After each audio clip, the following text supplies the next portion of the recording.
Sports TV, man. That's my dude. I rolls with him. You heard what the man said. It's Flight Sports TV.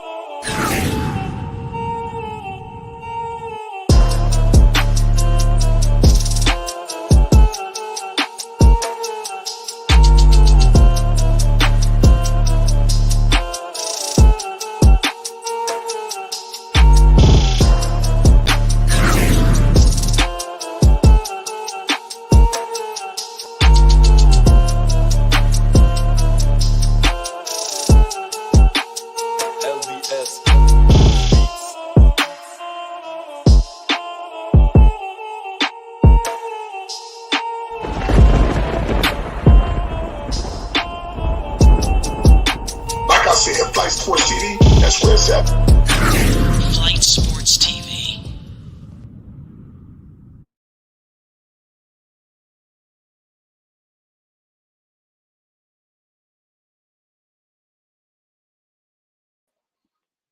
What's going on, people? It's Flight Sports TV. I appreciate y'all for checking with me. Y'all already know what it is. We back with another one of them things. We got breaking news right now. Make no mistake about the situation right now, ladies and gentlemen. Monty Williams has been hired by the Detroit Pistons in a blockbuster deal, ladies and gentlemen. We're going to get all into it. This is unbelievable for the Detroit Pistons. I'm very excited for the things that's coming to the franchise, ladies and gentlemen. The Detroit Pistons are on the up and up, ladies and gentlemen. Motown, here y'all come. Listen, Monty Williams, he didn't really want to take this deal. This reminds me of the Phil Jackson situation. I mean, you put so much money in front of somebody. I mean, goddamn, eventually the man gonna say yes. Now, you put $72 million on the table, ladies and gentlemen. Now, goddamn it, I'm going to take that. You understand? Your mother going to take that. You going to take that. Well, goddamn it, that's a lot of money, goddamn it. I mean, I'm telling you, this man is swimming in paper. You understand? I mean, the Detroit Pistons ain't a bad franchise.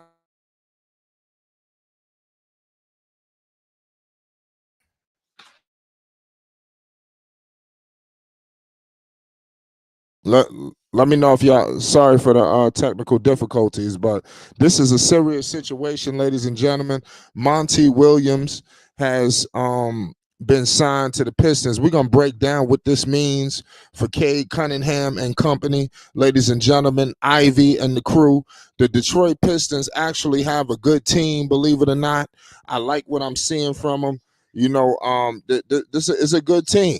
You know, I'm just going to keep it all the way 100 with you. They're not trash, you know, and they on the up and ups, in my humble opinion. Shout out to Man 900. You know, the Detroit Pistons were at the bottom of the barrel this season. We just got to point it. We just got to call it how we see it. We can't sugarcoat it. We got to call it how we see it. And when I'm talking bottom of the barrel, I mean bottom. You know, we're going to get into the draft implications and everything. Make sure you subscribe to Flight Sports TV for more news, updates, and more on this situation involving Monty Williams and all of the other coaching candidates that could be hired in the coming hours and future. You understand? There's so much to break down right now, man. You know, he has himself a good team, believe it or not, man. You know, the Detroit Pistons, people probably thought Monty was going somewhere else, you know, maybe to Philly. You know, I ain't gonna lie, I thought Philly would have been a good situation. Obviously, they moved in another direction, you know, but I wanted to see him in Philly, you know, believe it or not. But hey, I mean, the Pistons, I mean, it is what it is at the end of the day. Let me know your thoughts on this. This is a massive, massive deal, y'all. I want to repeat. 6 years, $72 million. It don't get no more extravagant than that, and cash strapped. You know, let me know your thoughts, because initially when we heard this news, Monty did not want the deal. He did not want the job. He stated that, you know, it seemed like he wanted to move in another direction. And then you heard, no, they coming with a much more paper. You understand? And now look what has happened. $72 million. Y'all not gonna tell me this don't remind you of when they went and got Phil to be the president of the basketball operations. I think that was a 6-year deal. That was for like $60 million. You know, they put $72 million on the table. I mean, goddamn, where you see deals like this, y'all? I mean, seriously, is he's the, what is he, the highest coaching? The highest paid coach in the NBA right now. I mean, seriously. I mean, this is crazy, for Monty. He's never won a championship, but I do believe that, things just ain't work out up there in Phoenix. It is what it is at the end of the day. This man is gonna be getting paid $12 million, y'all. I mean, god damn. Detroit Pistons, man, they better make the playoffs after this. The coach can't get you to the playoffs, y'all. The coach can't get you there. At the end of the day, Monty Williams is gonna get all of the blame, and when shit go haywire, you understand? When shit goes left, who they gonna blame?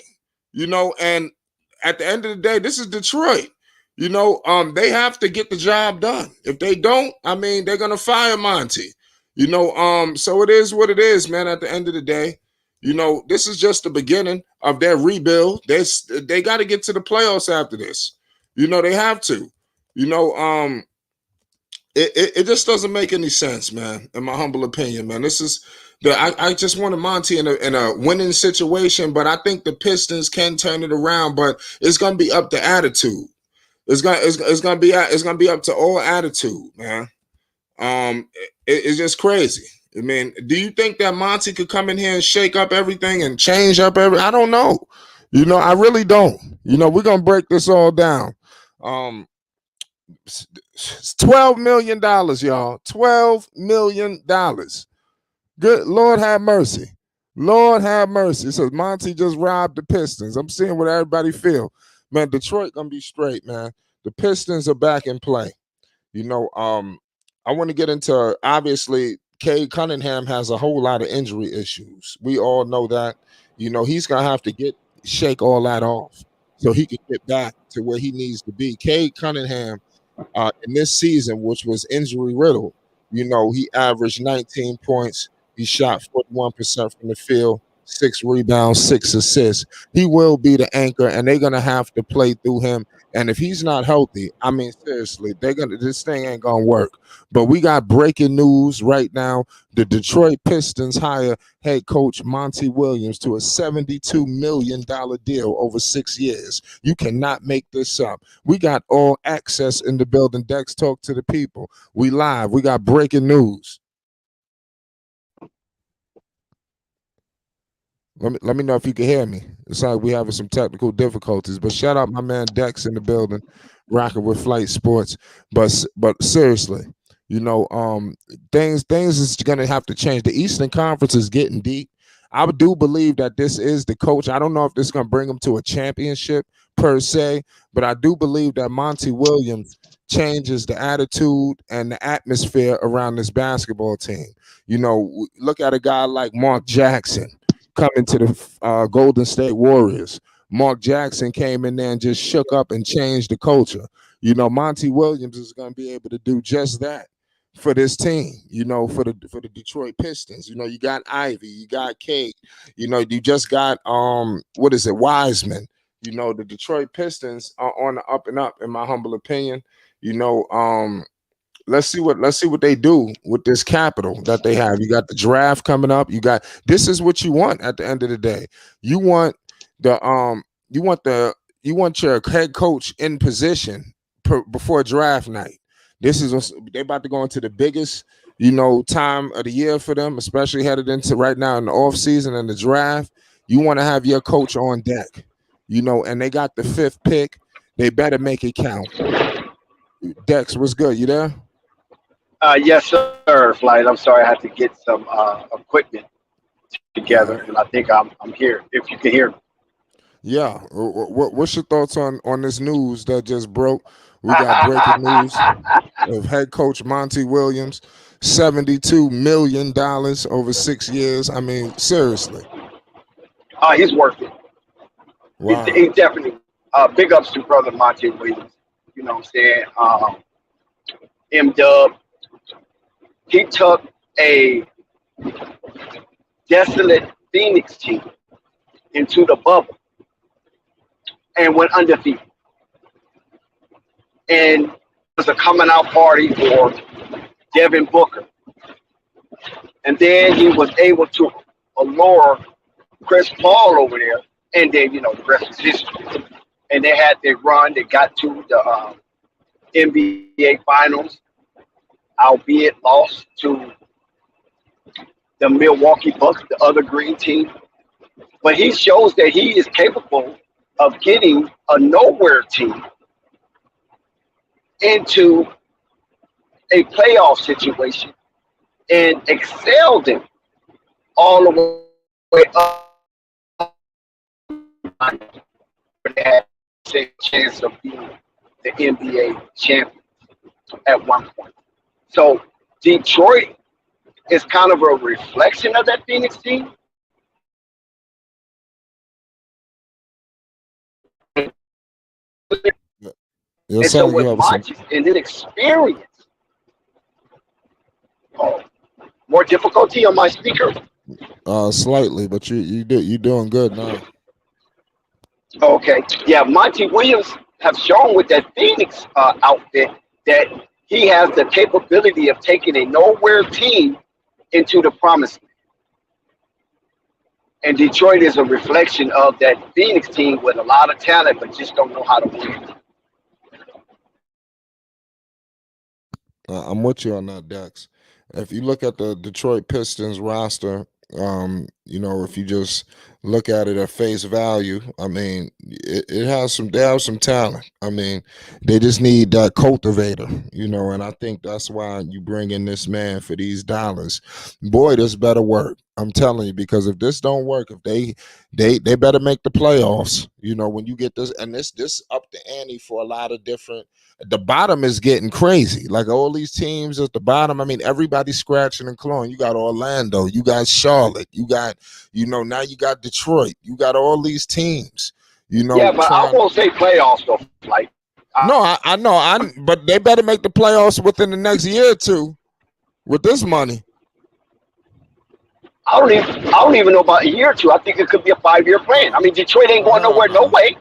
You can't expect a miracle. You can't expect lightning in a bottle. Oh, hell no. Nah. No, it's a 5-year plan. Trust me. Go ahead. This nigga making ball money. I know, but whoever they brought in, Flight, it had to be a 5-year plan. Because Detroit have a lot of young guns and a lot of talent that is not going to stay in a Detroit uniform. And from this point till 2029, basically. There's going to be some movement going on. There's going to be some furniture movement in Detroit with Monty Williams. You best believe that. With you, Dex. I listen, Dex. If this was just a normal situation, 5 years, 25 million. They done went up to 6 years, 72 million. You talking about they could miss they could play no playoffs. It's all good. Oh no. Okay. Let me share something. Let it be. The good thing is in Detroit. Go ahead. Exactly. There you go. This was in New York. In Detroit. It's in Detroit, like, okay? They need a buzz. So now, Monty Williams is the face of that franchise. It's not Cade Cunningham. It's Monty Williams. So you bring in a coach. It's light. It's Motor City. Detroit is Motor City. You know what I'm saying? So how else would it be befitting having a coach like Monty Williams usher in there, who's coming fresh off a playoff run? You understand what I'm saying? So here you got Monty Williams leaving Phoenix, been into the conference finals, been to the NBA finals, and he's coming to a bottom feeder team like Detroit. You think you're going to give this man pennies? You think you're going to give this man a couple of shekels of silver? Of course not. He's the big name in town right now, and it's Motor Town. So you got to give Monty Williams some type of exuberant deal in order for him to even look at Detroit. So you got to pay the man what he's worth. And I'm saying, going to Detroit, you're going to have to overpay for a really good coach. And Monty Williams, the former coach of the year, I think is befitting. Get that bread. Yeah. I mean, like I said, it's an unbelievable situation, man. We got breaking news in the NBA right now, ladies and gentlemen. The Detroit Pistons hire head coach Monty Williams to a $72 million deal over 6 years. is going down. We joined by my man Quiz. New York City is in the building. What the hell is going on, man? This is breaking news. Quiz, talk to me, please. Wow, man, this is fresh off the press, huh? Like, yes. This is the first place I've seen this anywhere. This is amazing. Oh wow. Hey, first off, I kind of more agree with my man Dex. It is a blockbuster deal. It's a lot of money on the table. But shout out to the Detroit Pistons for doing one of the first things you need to do with a team, because the Pistons have a lot of talent over there. Now you have the right coach, and of all places, in Chocolate City. You know what I mean? Yeah. Now they have what they kind of need to get the most out of their talent and work on developing a culture. It's a plan. Of course, it's not going to be easy to get over the hump, but you definitely need some sort of a cornerstone. You need somebody that can instill the type of culture of winning, and Monty Williams has already proved that he could do that. So I think this is a big move for him. I think it's a big move for him because if he gets this Detroit basketball team to the playoffs, let's say, like you're saying, Flay, let's say he gets them to the playoffs within the next 2 years, that is an overwhelming success. And within that, 6 years? You said the contract is 6 years, right, Flight? Yes. Within the 6 years, by the fourth, fifth, 6 years, this team could be consistently going to the playoffs. That's a big move. So it's good for Monty Williams because he's going to be getting paid some serious cheddar. I mean, he's getting paid for his services. It's good for the city of Detroit. It's good for that young talent they have there. And I just commend the Detroit Pistons for doing what makes sense and what will help their franchise get to where they want it to be. You can see that Detroit Pistons at least are serious about turning things around down there, which is a good thing. I agree with that. Dex, you got a follow-up? Yeah, because I agree with Quiz. Listen, this signing of Monty Williams sends echoes through the chambers of the Detroit line for players and coaches, because now you have a coach that is bent on winning. Monty Williams do have, he got a little something to prove too, because they felt that he was incapable of finishing the job in Phoenix, and now he's going to coach with a vengeance. And I believe that Monty Williams is the type of coach when you coalesce talent, he is able, his voice, and with his stance, it resonates with the team. He can integrate this team. You're starting to break up a little bit. You're breaking up, Dax. We're having some technical difficulties on Dex, and I think you're good now. I check. You good? Oh, let me step down. All right. Yeah. So what I'm saying is that he can create a web of success because he have pieces.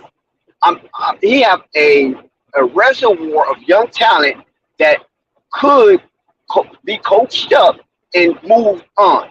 You follow what I'm saying? And bring in some veteran players like he did with Phoenix and use that same recipe of success. Remember, we have been going over this several times about the meaning of business, or the formula of success in business is to, repeat that success process over and over and over again until the paradigms rub out on itself.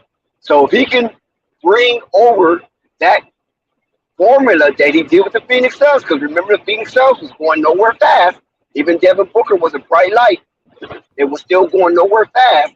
And then he mixed that culture up with sensational young pieces and decent veterans that wasn't disruptive. And Monty Williams can allure free agents into Detroit, Motown. I believe he could do it, and I believe he can resurrect Motown to the point where they can have some kind of playoff success. Now, I don't know about championship right now, but I just know that he knows what it takes to get there. And that's what you need. You had Dwayne Casey, He didn't know what it takes. When you had Stan Van Gundy, he really didn't know what it took because he got fired prior to getting to that stage. So now you got a good man in there. He seemed like he have a level head. He have a chip on his shoulder. But what happened in Phoenix, he wasn't able to coach Kevin Durant and Booker together. So now he has to create this Kevin Durant and Booker. And do they have that? Can Cade Cunningham become a phenomenal scorer? Can Wiseman rise to the occasion and get that spot that most of us thought he would have as being the second overall pick in the 2020 draft? So he got some pieces over there. What can he do with it, and what will he do with it? That is the question. Shout out John Bradshaw.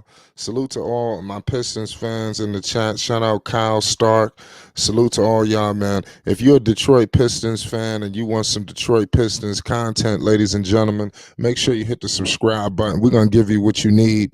You already know what it is. We cover an array of basketball topics, everything around here. God damn it, it's Flight Sports TV. Shout out to the legendary chat. Shout out the legendary Coffee to the World. Pardon me. He says the Detroit Pistons, $72 million is an easy drop in the bucket. Once Monty takes that team to the playoffs once again, phenomenal hire. Monty will have Detroit ready, dead ass. I believe that, ladies and gentlemen. You don't hire this man and you ain't talking playoffs. That's the only thing I disagree with my man All Access. But I understand what he trying to say was give him some, give the man a little bit of time. This could be a plan. I mean, you don't usually hear 6 years. So I'm pretty sure Monty did go in there being the veteran he is, letting them know, hey, this shit ain't gonna turn around overnight. Exactly. Yeah. Yes, no, you cooking Flight. Yeah, you right. Yeah. So basically, they need him at least 3 to 4 years to get realistically. Of course, realistically, that's all I'm saying. Yeah. Face value, we like, man, he better make the playoffs next season. But listen, you got a whole lot of go ahead, Dex. And on top of that, though, Flight, you got to start giving these brothers what they worth, man. These brothers are out here working hard, and I mean, they actually working till the skin fall off the bone for these organizations, and then they just throw them overboard into the middle of the Atlantic Ocean or the Pacific Ocean, depending on what coast that they're operating from. So now they're starting to show some love and leveling out the playing field for some of these good, brilliant black minds that's out here and that these young men are listening to. Because you got these young men that's coming in from all over the world, and we got good, brilliant black minds with the X's and O's, and some of these coaches deserve these jobs to coach these young, phenomenal athletes that's coming into the NBA. Right. Plus, Flight, I want you to don't worry about the playoffs for the Pistons so much. Like Dex said, they already at the bottom. They can't go no further lower than what they already are. This is about changing the culture. This is a W move for the Pistons. Monty Williams is going to be highly sought after this free agency anyway with all of the coaching changes. And they just made him an offer that he can't refuse. 6 years offers him job security. 6 years offers the Pistons franchise the security of knowing that you can actually implement the culture to actually make some of those players want to stay, and then also to maybe even attract some other players there. It's a W for the Pistons. They have a solid coach and they have talent. Remember, the Pistons are a bottom feeder. They have tons of young talent over there. Plus, got probably more coming this season anyway. So it's going to be a turnaround. This is a renovation. This is a rebuilding, a restructuring for the Pistons. So yeah, they have the time to do it. And like I said, if they end up in the playoffs within the next couple of years to 3 years, they're on their way places. And Monty Williams is just the coach to do that. And you know what? This also for Troy, this also makes up for the debacle of the Angelo Ball escapade. Because now they're showing that they're really serious about winning. They're bringing somebody here that is capable of getting them into contention. Even with Dwayne Casey, okay, we're not going to treat him like excrement. Even with Dwayne Casey, he did have those Pistons fighting. He just didn't have the voice as a Monty Williams. That's the only difference. He had them fighting, but he just didn't have the voice that give that extra up into their fighting to instill a kind of grit that Monty Williams did with the Phoenix Suns. And he did that on the Western Conference when the Western Conference was a really tough conference. Now he comes over to the Eastern Conference, as the Eastern Conference to me is the better conference out of both conferences. He's going to have a difficult but enjoyable ride with this core of the Detroit Pistons. And like I said before, Flight, Monty Williams is on the chessboard as we speak. And he's going to watch and he's going to observe to see who stay, who go. Monty Williams. The money that they gave Monty Williams, I'm not counting this man's change. I'm not looking at his pockets because I know he's worth it. And then that gives him extra leverage financially to bring in other like minds that he will want to bring in by not being paid cheap. And this is what happens with a lot of organizations, i.e. the Charlotte Hornets, when they had an opportunity to get Kenny Atkinson, and then they're trying to tell him who to bring in, who they can't bring in, and what staff stays. So this ain't one of those dictatorship. This is a meritocracy, and the ownership of the Detroit Pistons, I love how they decentralize and instill the power into Troy and allow Troy Weaver to make a sound decision without being pressured. Right. What I will say to the Pistons, like I said, even me growing up, the Pistons was a good team. You know, obviously I didn't grow up in the Isaiah Thomas era of the Bad Boys, but I did remember, you know, Rip Hamilton, Sheed, you know, Chauncey, and company, Big Ben Wallace. You know, I don't want to Lindsey Hunter and the crew. I don't want to leave them dudes out there. Now the Pistons has some prestige, God damn it. You know, and it's about time for the Motor City to get back to, because y'all just becoming a laughing stock. People just walking all over Detroit. I mean, they just run up in the Motor City and just have a field day eating Little Caesars and shit. I mean, when we gonna stop this? When people gonna walk in Detroit with some respect? You understand? They coming into Detroit, we're taking a night off. You know, this got to stop. You understand? I look at the hire of Tom Thibodeau for like the New York Knicks. This is a similar hire, ladies and gentlemen. The Knicks was a goddamn joke. People walk into Madison Square Garden, they want to know how many points they're going to drop tonight. You know, Tom Thibodeau rolling there, shake up the whole joint. You understand? Now you got Monty coming in here. I think he's going to do the same exact thing. You understand? Where in terms of just changing up the mindset of Detroit. You know, that's what it's time. It's time to change up the mindset of Detroit. It's time to get back to the good old days. You understand what I'm talking about, Dex? Yes, and Flight, Detroit is a championship legacy. So they have championship banners in that arena, and that's a good thing. And that's the thing that Monty Williams is going to remind these young players. When you look up there at those banners, man, what it takes to even though he knows short. You breaking up, Dak. But he got stage. Yeah, Quiz. Yeah, you breaking up. Quiz. Yeah, what you think about that? About the prestige of the Detroit Pistons getting back to it? Because, like I said, I didn't grow up in the the Bad Boys days. I talked about my era of the Pistons, Big Shot, Chauncey, and the crew. Yeah, like I said, yes. Oh man, I forgot about Prince. Them dudes was nice. You understand? So I'm just saying, you know. Right. Don't forget Wallace. Get back to that. Rasheed Wallace. I said Big Ben Wallace. She, all them dudes. Don't do that. Rip. You have Rip running through screens and all that. This before Clay.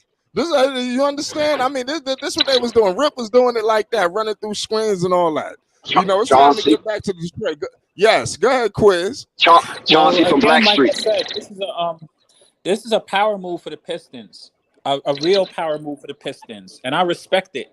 Because you can't get back to that if you don't have the foundation. Imagine you bringing 1,000,001 players in there and you don't have no organization. You could take a look at the playoffs right now and you take a look at that Heat team. The Heat are a product of having a solid foundation organizationally supporting what you're going to bring in talent-wise. And so they know in order for them to get back any of that glory, you got to have a foundational piece. And they made an offer that man couldn't refuse. $72 million for a professional head coach. Come on. A lot of these dudes in the league ain't getting paid that much money. And that's secure. And that'll secure him. And that takes him off of the market. So there's no pressure. There's no pressure. I don't think any other organization was going to offer him a better deal than what he got. And like you said, when you take a look at them rafters and you think about the Detroit Pistons, a lot of those people are still invested in that organization. And the organization just showed that they're serious about restoring the glory. So you have all of those people that you mentioned, including Isaiah Thomas, Bill Laimbeer, Dennis Rodman. Those dudes are going to be in the building. And they have talent over there. The Detroit don't Pistons, forget John Sally now. Don't forget John Sally. John Sally too. I don't really mention him. I met John Sally before, so I have my own personal reason. Oh, I met him on several occasions. John Sally's into yoga and all kind of stuff. Yeah, but he's silly as hell. But I'm gonna tell you what. And look, John Sally was trying to tell me, "Do you know how to breathe, Dex? Do you know how to breathe? I bet you don't know how to breathe properly." Like looking at this big ass, tall black ass dude talking about exactly. Well, he is funny, and I wish nothing but the best for John Sally. Shout out to John Sally, even though he's kooky as hell. But to be quite honest with you, that is exactly. I think that everybody in Pistons Nation, from Isaiah Thomas, who's on NBA TV all of the time, to all of those people that you mentioned, are very happy and very proud with that hire. You know what I mean? And I think that the young players there will benefit. And the Pistons do have talent over there. Like, Cade Cunningham. You have the Darrell dude. You got James Wiseman over there. You got Isaiah Thomas. I like all of those players. And then only thing you need is a couple of Bagley's still there. Right. Plus, I think that Monty Williams also has leverage with some of those former players that were on the Suns. Like right now, the Nets have a bunch of, I'm not sure if people know, the Nets have a bunch of draft picks and they have a bunch of dudes that I don't think are pushing the envelope. Quiz, back up a little bit, Quiz. Yep. You said something that was very important, and I think we might need to chop that up a little bit. I'm glad you brought it to the forefront. You said Monty Williams have leverage with some of them Sun players. Absolutely. We know Chris Paul could be looking for a new job, and he did really well for the Phoenix Suns in bringing them back into prominence. And maybe he can come and mentor some Cade Cunningham. I don't know what you think. You never know. I mean, plus remember that the Pistons already have people who've been part of the organization forever, so I know that mentorship probably won't be too difficult, but the Pistons are a lowly team, and they'll probably be able to maneuver some trades, or even like you said, because I think that's a real possibility. Because Chris Paul is at the end of his career right now, and who knows what the Suns are really doing, because they don't even have a coach right now. So, so all of that could be in the works for the future. But Chris Paul came to Phoenix based on Monty Williams. That's right. And it's a W move for the Pistons, either way that you slice it, because you've got a young team. You have a coach that's already proven himself.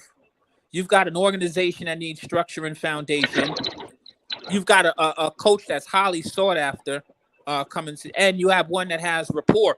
I've never heard any player who played for Monty Williams not enjoy or have anything negative or disparaging to say about him. Plus, well, you might have to check with DeAndre Ayton before you come to that conclusion. Well, yeah, DeAndre Ayton, but I definitely want to get into that situation too, because that didn't end well. That's a part of his departure. Yeah, well, I think there's more to it than I think it's just a little bit more. Oh, it was definitely more, but that has something to do with it too. No, I believe it has something to do with it for sure. I mean, nobody likes being told no, right? So can we say the Pistons is on the clock for 2 seasons? I think the Pistons, to me, the Pistons, I see the thing. I see it pretty much exactly the way that you see it, Dex. I ain't even tripping about the Pistons going to the playoffs. What the Pistons need to do is start turning that organization around. This is a big move for them to do that. And I think that they will get better. I mean, they do have some talent. And some of these teams have a lot of question marks. We don't know what the Celtics going to look like after the season. We don't know what the Bucks going to look like after the season. There's a lot of question marks in the East right now, but we know one thing: the Pistons got a coach locked in for 7 years. Somebody that most of those teams will probably be interested in trying to hire. Right or wrong, Dex? Yeah, you ain't lying, because there's a lot of players, like you say, there's going to be some moving going on in this offseason. And I'm quite sure some of them players that's on the move by Monty Williams being in place in Detroit. And we know Detroit is Motown. Detroit is Motor City. Detroit needs to be revitalized. They need a dab in the arm, and Monty Williams can bring you that, and he can bring you some players that can give you hope for the future of Detroit. Detroit is a million-plus populated city. It's right there, got all the lakes. Come on, man. It's a pillar city. But Detroit has been dilapidated for a number of years. I went out to Detroit looking for property to buy. Hopefully I can open up some doors out there, but it didn't go through. There's a lot going on in Detroit. There's a lot of money-making opportunity to go in Detroit. My bread was just a little too short for what I wanted to do. So I think Monty Williams will bring eyes to Detroit. I think Detroit Pistons will get more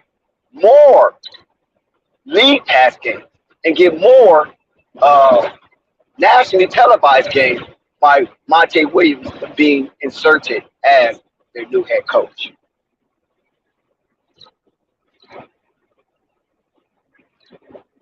I totally agree with that point. Monty Williams is a great hire, in my humble opinion. This is what you do, to get to the next level, in my humble opinion. And this is the hire. You need to make that one hire, and I believe they just did. Obviously there were other candidates, but this was a high-profile name. I mean, who'd you want to go with? Doc? I mean, Monty? I mean, Doc has lost some luster. I think that's safe to say. I think the Pistons got the best coach out there in the market, period. Yeah. I think this was the best coach in the market, and especially for the situation that they're in, because you don't have so many question marks. Like Doc. Doc coaching the Pistons wasn't going to do it. I don't think that's a job that would have really highly interested in him, because his question is, can you get to the next level? I don't think that he's interested in really doing any rebuilding anyway. Who else is out there? I remember I said that if Doc loses in that playoff game and he don't advance to the Eastern Conference Finals, the job in Detroit is waiting for him. Mm-hmm. But I had no idea. It never crossed my purview that Monty Williams would be fired from the Phoenix Suns. And look what happened. They didn't get Doc. They got Monty because Monty was, he was out there swimming in shark-infested water, and Detroit Pistons threw him a lifeline. But I had originally that Doc Rivers being the Detroit Pistons coach if he flopped in that playoff series. Now, Dex, let me ask you a question. Now that we saw what happened, wouldn't you agree that Monty Williams is a much better fit for the Pistons than Doc Rivers? Oh, most definitely, yes. But at the time, it never crossed my purview that Monty Williams would be available. I thought Monty Williams would be locked in. I think Flight was the one who brought it up that if he loses this series against Denver, he asked out. And I was like, oh, no, not Monty Williams. You know what I'm saying? And Flight was right. Right.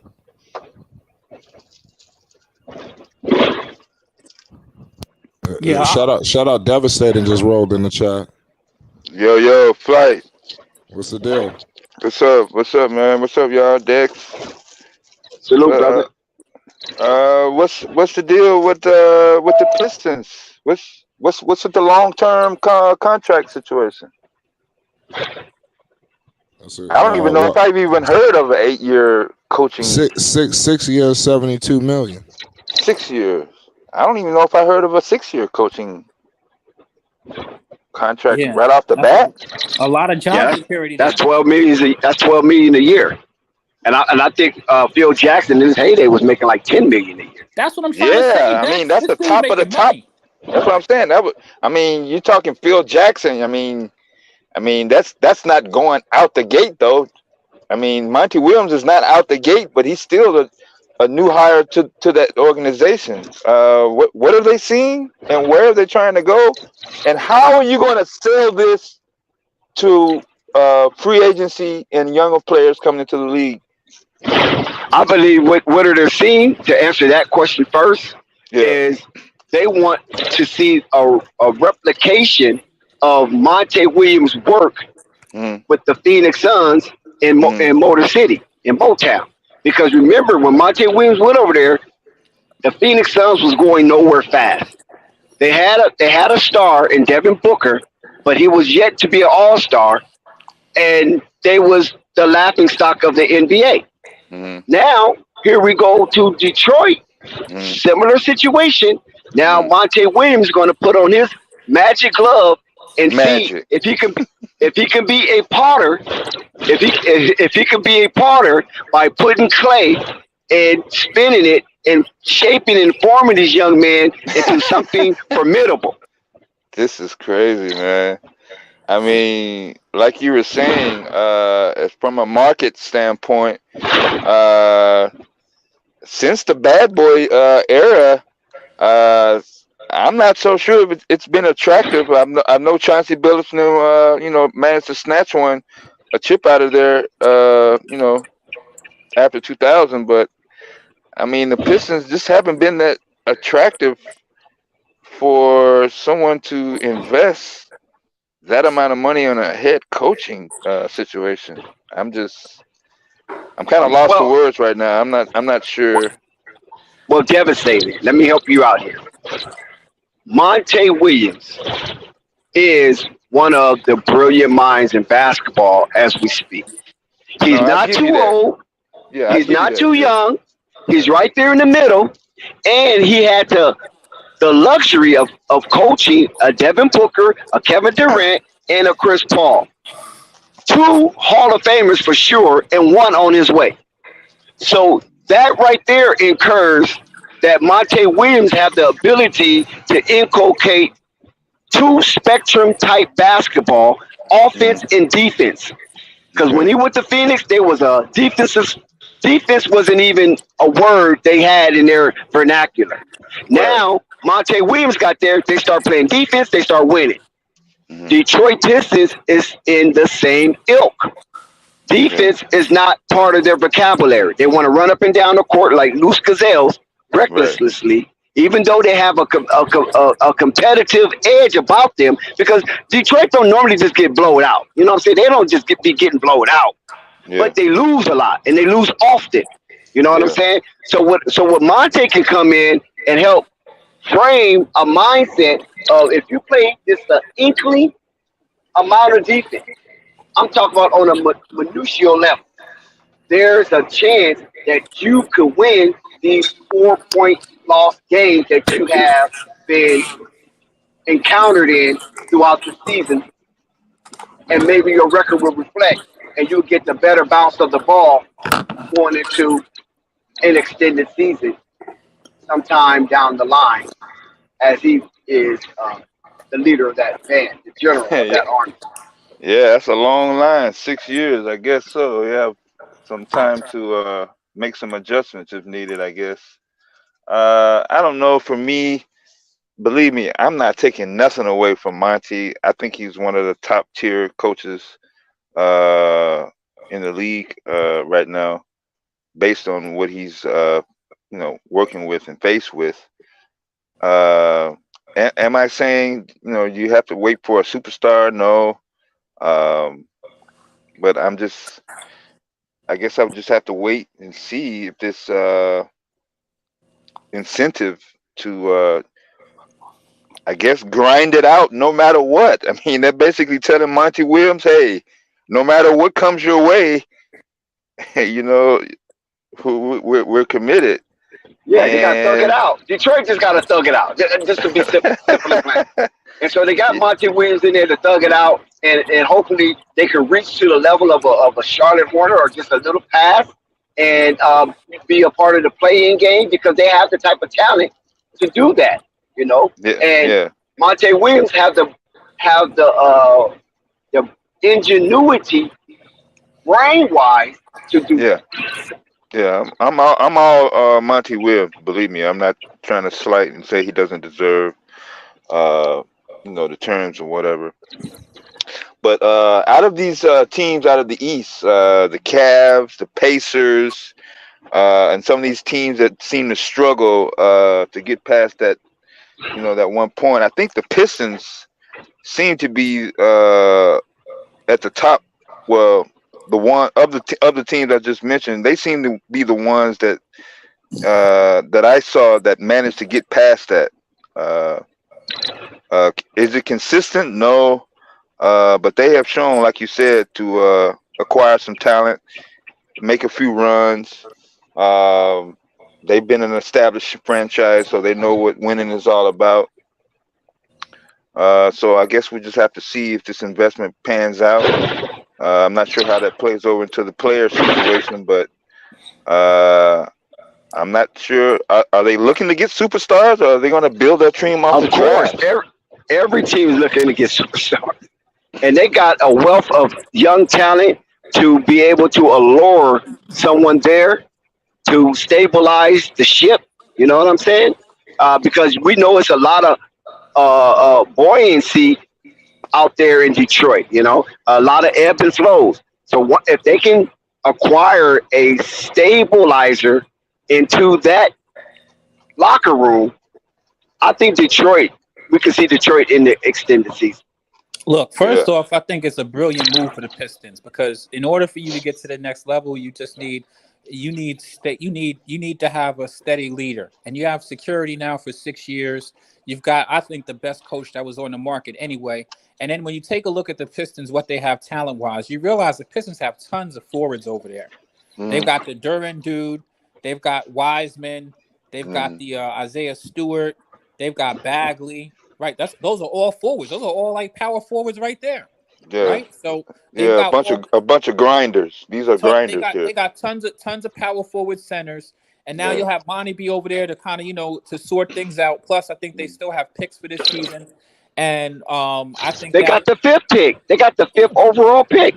Yeah, right, they got leverage. right. Plus they have the 5th overall pick, right? Plus, aside from that, whatever other picks that they have, and I think that Monte has good rapport with some players to get him over there. There's other teams out there. For example, those Nets. The Nets have a bunch of picks, and they have a bunch of those dudes that they got off of the Suns. I'm telling you, watch the next couple of moves for the Pistons. I think over the next couple of years, they'll be a pretty solid roster. I think that they'll probably switch some things out to get themselves some guards because they got plenty No of doubt. forwards and centers. Now they're going to either figure out which one of those guys they want to move around and stuff like that. They have a couple of projects over there with like the Bagley and the Wiseman, both who can actually play. You know what I mean? The Duran dude, and they even have another dude over there. In fact, I remember because I had this other guy I used in fantasy this year, also another center of theirs that's also a triple-double guy. Those guys have a lot of talent at the power forward center position. They're probably going to narrow it down and figure out what they have over there. Now, only thing they need is some wing shooters, some 3-and-D guys, and I think that Cade Cunningham, isn't he a point guard or something like that? Yeah, he's definitely a point guard. Right. Plus whatever new talent that you have in. So I'm saying, look at the Pistons. What they did is they secured themselves the position to build towards the future. So over the next couple of years, as they're rounding out this talent that they have and cashing in on that and actually building a legitimate roster, then they're going to have an opportunity to actually develop chemistry, develop cohesiveness together, and a person who has a proven resume. If you look at what the Heat are doing over there. Right? Good switch. You'll have an opportunity to be able to do the same thing right there in Detroit Pistons. Yep. So I want you to look at it. Good analogy. Haul. This wasn't a short haul. Most of these coaches don't get hired for this long. Think about it. And these guys are putting good money down. That's one of the best coaching contracts I think I've probably ever heard in the NBA. That's what I'm saying. I thought it was a fucking player when I was looking at the fucking title. I was like, what? Monty Williams? What the? Yeah, But in Detroit, Kansas City, listen, the black coach, yeah, who's probably the best on listen. the market. There you go. Now we get into the crust of it, Yeah, let me because go. it's important that he's inserted in Detroit. You follow what I'm saying? It's really important, because now that can galvanize the Walking Dead Detroit fan base to come back home and support their team, because now they have a point in which they can spring from, and Monty Williams is a good point. And then, Quiz, you brought up about the shaking of Motown. Now, we know they're a crowded, cluttered logjam at that forward center position, and they do have the 5th pick, and they can flip something now. They got a lot of leverage to flip some whole lot of stuff to make this a whole different roster, and I don't think Monty Williams is afraid to do it. So we're going to see how Detroit is going, what the makeup of Detroit Pistons is going to be as the season unfolds in the summer, when a lot of jockeying will be displayed. So big ups to Detroit for making this move, and I think Monty Williams, who has a mental ingenuity to be an engineer of basketball rosters, and I think he's going to be successful in this, based on the fact Detroit got a top 5 pick, and Detroit have a plethora of needed position men or people who are interchangeable, like the Wiseman, like the Bagley, like the Stewarts and things of that nature, that they can move around, jockey, and get more formidable talent in that organization. Your man CWE in chat, boy, he's a tough crowd. He got some people tough to please. No, I tell you 2 places that do not need superstars: Lakers, Warriors.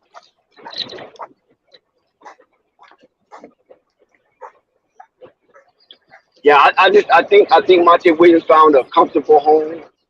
It's important that you have a coach in place, and you tell that coach with your purse strings that you is our guy, and no mistake about it. Should you have any doubt that we want you here to turn this organization around? Yeah, CWE doesn't think the Pistons have talent. I'm gonna tell you right now, that dude Duran, he was doubling at all end of the season. Him and Wiseman, when they got Wiseman was over there doubling also. And those guys are both, and then Wiseman's over there getting like 3 and 4 blocks since he came over there to that team. That Isaiah Stewart kid, he's all right. He can actually shoot from the outside. He's tough. They're young. They didn't have leadership. They didn't have direction. They don't have any structure. Didn't have any structure over there. Are there teams in the NBA better than them? Certainly. Their roster was constructed crazy, because you also have Bagley over there. You have nothing but forwards over there, and a young guard. They're gonna get that pick.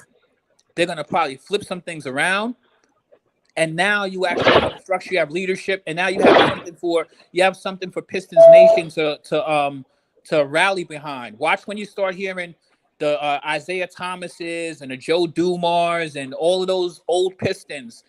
Wait till you start hearing what they're saying about the Pistons. Those fans are going to be rejuvenated, and Monte has time to turn things around over there. So I disagree. All professional basketball teams, especially right now in the NBA, all have talent. It's just a matter of what you get out of it.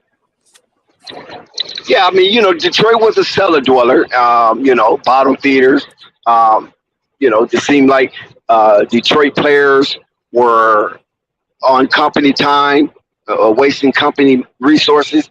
But now you have somebody, like Quiz says, in a position of leadership who know how to flip a dilapidated organization like Detroit Pistons is. Monty Williams didn't get paid because he have a bald head. He got paid for what is in his head. And what's in his head, he's going to exemplify that with massive demonstrations out there on that 94-foot parquet floor. Trust. That's right. And shout out to Drake in our chat, because I'm gonna tell you, for anybody who doesn't think the Pistons have talent, they have that kid Ivy over there. Good shout out, Drake. And if you haven't seen that, if you have seen that kid play and think he doesn't have talent, you're bugging. That kid Ivy's all right. They have some players over there. Now they have a coach, a culture, and like Dex said, I mean, they lost a bunch of games by a couple of points, and they were trash. So coaching, we see what coaching does. Coaching could get you a couple of games at the very least. So, good point. Good point, because all we got to do is look back at the Eastern Conference Finals. We know Boston was a way better team on paper than the Miami Heat. But guess what? Miami Heat had the edge because they had Eric Spoelstra, and Boston only had Joey, the Sicilian. Right. A dude in his first year versus a dude who's been around for, forever. Now, shoot. I remember when Spoelstra first got the head coaching job. That's the crazy thing. So, yeah, he's been around for a good chunk of change. He's been a head coach for practically 20 years now. So coaching matters. Coaching matters. Maybe that's a shirt I should print up. Coaching matters. It's just ironic you should say this, because I remember we had a conversation, I want to say nearly a year ago or earlier this season, when me and you got to a heated debate where you tried to tell me that coaching didn't matter. And I was like, nah, coaching does matter. But we won't get into that. Well, okay, no. Let's bring up the content. We're talking about when you have a superstar team like the Brooklyn Nets at the time. You follow what I'm saying? That's what it stemmed from. When you got veterans that know that's won championships, know what they do. It's just not much a coach can do. That's right. You don't coach them. You coach the rest of the guys, the remnants. And then we saw that's where the argument was. And then we saw them get swept out the playoffs that same year after, when they said that coaching don't matter. You know what I mean? So, we leave that where it is. But coaching definitely does make a difference. We could both agree on that now. That's what's important. Exactly. Now, I would say this now, with a team like Detroit, it definitely holds true that coaching matters. And when you have a team that's laden with veterans that know what to do, that you don't have to tell them to come to work and do their job, then less is better, because that's what made Phil Jackson such a successful coach, as well as Red Auerbach. Right, and those coaches also know how to get the most out of you, how to motivate you. That's the reason why Phil Jackson was called the Zen Master. You know what I mean? He was known for leaving brochures on Kobe's bed. You know what I mean? He definitely played head games. Yeah, Phil Jackson definitely played head games. He give you something to think about. Right? It's better if you tell yourself than me tell you. So let me just point you in the right direction with this. Like, stuff like that makes a difference, and then especially when you got your X and O's. Because Phil Jackson didn't just do that; he also implemented an offense. The triangle offense is made famous because he implemented Tex Winter. Let's get that right. Not Phil Jackson. All right. That's Tex Winter. All right. Well, also with Tex Winter. Listen, Tex Winter was such a brilliant mind in basketball. He went overseas and was giving coaches clinics and made a lot of money just giving coaching clinics. And guess what? Kobe Bryant is one of the products of Tex Winter coaching clinics. Amazing. Isn't it crazy how things come around full circle? Yes, sir. Just to put that into context, I was just saying, what I was referring to about him bringing the triangle is that a coach is implementing a system. You know what I mean? Systems that work. For example, Popovich has systems. Hey, even what was that guy? D'Antoni had a system. It ain't had nothing to do with no defense, but he had a system. James Harden and tons of point guards. Steve Nash got MVPs under that system. So, having your inspiration, motivation, whatever it is, to get the most out of your players, and then having a system that you believe in and sticking to your guns. That's one of the reasons I was actually shocked that the Bucks fired Budenholzer over there. I didn't agree with everything. Who knows? He said Budenholzer. Who knows? Budweiser. whatever. Yeah, Budweiser. Budweiser holder.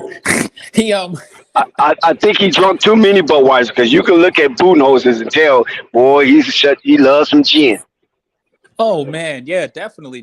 But the thing is, he had his team bought in. They believed in what they was doing, and they got them to the championship. I was actually really surprised. This is funny because somebody in chat said something about. I said this also about the all of these coaches fired. I'm like, all y'all doing is firing dudes. Y'all just gonna move them from one team. You're gonna take on somebody's problem that they had last year on your team because all you're gonna do is hire somebody, one of these other coaches that got fired at the same time. But sometimes it's just it's a fit, It got to go hand in glove. Yeah. Some coaches. This is why Popovich has been so successful because he always groomed the lesser guy. He always groomed the foreign-based player. Popovich do not get superstars that's American-born. You know what I mean? Because those players he have problems with. Right. Or any player that thinks he's a superstar. He don't have to be one, but just think he's a superstar. Pop has problems. Because in the NBA, coaching is also managing people's egos. And so to get a team to play hard for you, you know what I mean? Like sometimes superstars don't necessarily really want to play hard. And this is another reason why Mike Krzyzewski didn't take an NBA job, because Mike Krzyzewski was supposed to be the first $10 million coach. And that was going to be for the Lakers. And he didn't come. With Kobe Bryant? He stayed yep. And he stayed in college. So what happened was Jeannie did a number on Phil, and Phil came back. Jeannie went up to Wyoming or Montana, wherever, I think it's Montana. It did a number on Phil. Yeah, it did a number on Phil. And Phil came back. Do y'all remember that when Jeannie took time off and went up to Montana and stayed like 2 weeks with Phil? Can you imagine what happened in them 2 weeks' time? Phil came back and took over from Rudy Tomjanovich for the 2 years that he was there, and he ended up getting fired. And Phil came back. But in that intermediate time, they was trying to steer Mike Krzyzewski, Coach Cade, from Duke to be the Lakers coach. So that was crazy in itself, So Jeannie got that magic. That's all I can say. Jeannie buzz. Jeannie was up there busting, dropping it like it's hot. Got Phil up out of retirement. You know what I'm saying? Phil won a couple of more championships. Did y'all cover the Warriors GM stepping down yesterday? Say that again. Did y'all cover the Warriors GM stepping down yesterday? No, we kind of talked about it a little bit, but we didn't cover it. But let me address the chat with Dre. Dre. Tim Duncan, technically you could say he's American born, but come on, man. The boy's from the Virgin Islands. I mean, how American can you be from the Virgin Islands? The Virgin Islands is a U.S. property. Yeah, they just like Puerto Rico. But come on, let's be serious. Yeah, and then David Robinson, coming out of the military, was already regimented and constituted, so it didn't take much. And by Popovich being it, because he understood rank and order. Yes, there you go. And by Popovich being that type of a fist pounder, that was right up David Robinson alley. That was right up David Robinson alley. So those are because in the military you have chain of command. And that's the first thing that they get you on board with. There's a way that you do things in military. Military people, when they come out, there's a certain level of very disciplined. You don't get that same discipline when you walk up and you're 18 and never even played in college and you're coming into the NBA. You need to have that discipline instilled in you when you're a young player or off the street or whatever. And some dudes just have talent that never really registers with them.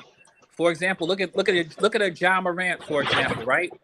You know, if he had some sort of a discipline and ranking order, he wouldn't be in a lot of situations that they're in. When you get a dude like a David Robinson, he's never going to be in them situations. He already knows what time it is.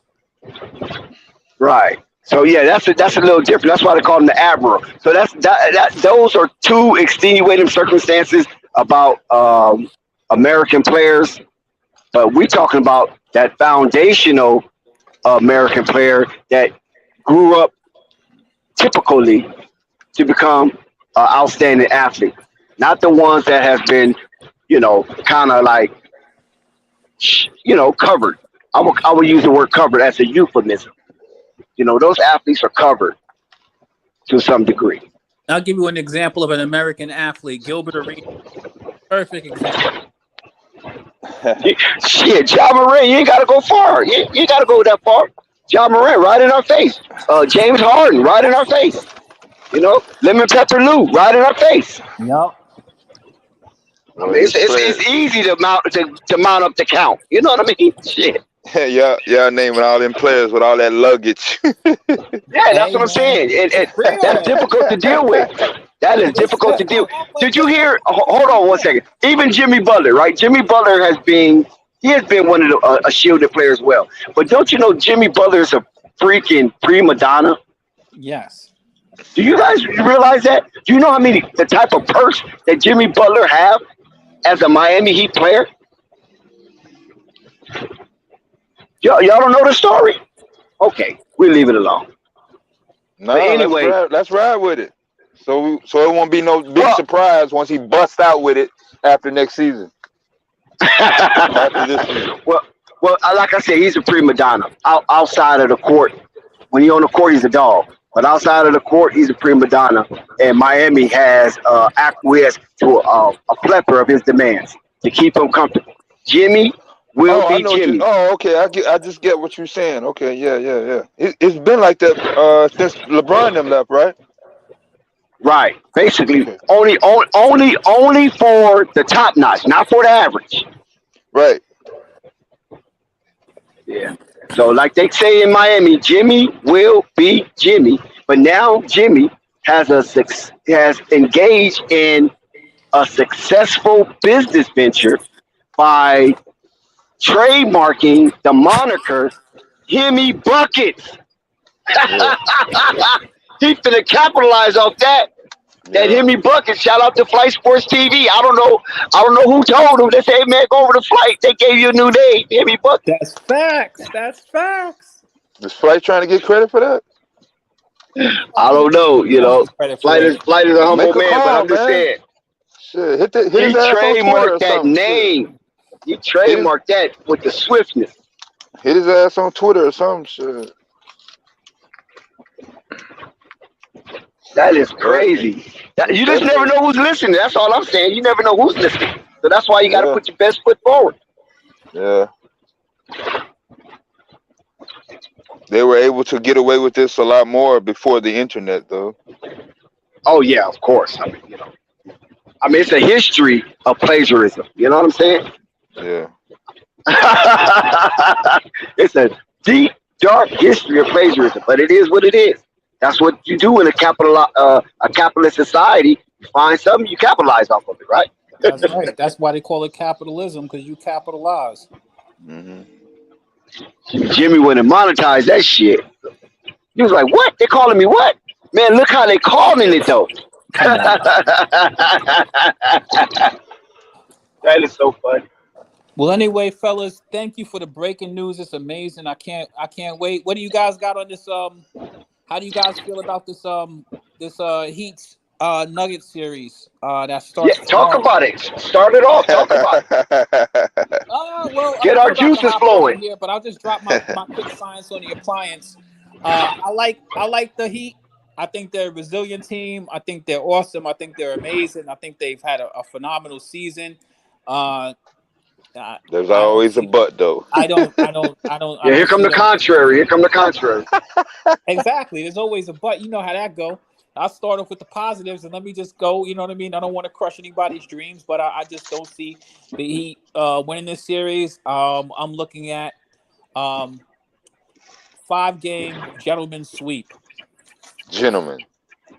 I hate that word. Yeah, I think the series go to 6. I think it goes to 6. I think the Heat Yeah. might get one game, and that's being Mm. generous. That's the gentleman. And let me At tell you guys home? something. Let me tell At you something. home, on the road, wherever. The Heat, On the top of the mountain, like the Heat said. I'm predicting the Heat win game 1. They're going to come out to shoot. It reminds me of the Lakers versus the Philadelphia 76ers when the That Lakers swept through the playoffs. You know what I'm saying? Won 12 straight, swept through the playoffs, and had too much time off. Mm. And they wasn't ready because Philly was coming off of a 7-game series, and they was coming in rhythm. Hot. Yeah. And they took the Lakers into overtime and ended up winning that game. And Kobe and Allen Iverson had an exchange of words, and Kobe told Allen Iverson, "You ain't coming back to LA, but I am." And Kobe made fact of that statement. And they never came back to LA, as far as Philadelphia 76.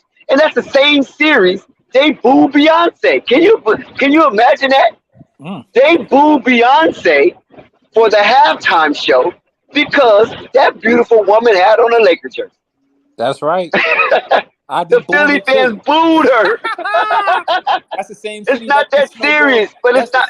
That's the same city. Listen, that's the same city that threw snowballs at Santa Claus. Damn Santa right Claus. it's that serious. Yes. Damn right it's that serious in Philly. But that's the entertainment, you know what I mean? But they booed the beautiful Beyonce, the city of Philadelphia. Strong in Philly. It's the city of brotherly love. It ain't nothing. Ain't no type of brotherly love out in that city. Trust me. Nah. That's the city You of brotherly can't love. make this up. How can you boo something that salacious? Listen, if you can throw snowballs at Santa Claus, trust me, you could do that. She's wearing the wrong jersey. She should have known better. Come up in Oh my God, that was hilarious. for the wrong city. That's The hilarious. way she was dancing and gyrating, you had the mitigated balls to boo. They wasn't feeling none of that. She was wearing the wrong jersey doing all of that. Yeah, I don't care about that shit. Now, if she would have come in there wearing some damn Philly stuff, she would be getting a round of applause. Yeah, what did she expect to happen? She don't know but better. the thing of it, you know how no, females listen, be. no, hold on. Let's put it in context. The thing was this: they had Philly jerseys and they had Lakers jerseys. Right, they did. Yeah. They had half Philly and half Laker jerseys. Yeah, so, Yeah, I mean, remember the show. Yeah, it was kind of split up. Yeah. That's scandalous. You don't boo. You don't. Yeah, but she was entertaining. she learned Both the teams lesson. were being represented. But Both she teams learned were the being lesson, though, Dex. You don't tote the line in Philly. There's places that you could do that. Philly ain't one of them.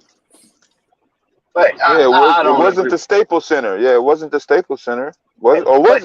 Was it? No, it was Philly. The arena. Oh, okay. If it was in the But Staples listen. Center, they would have rocked with her.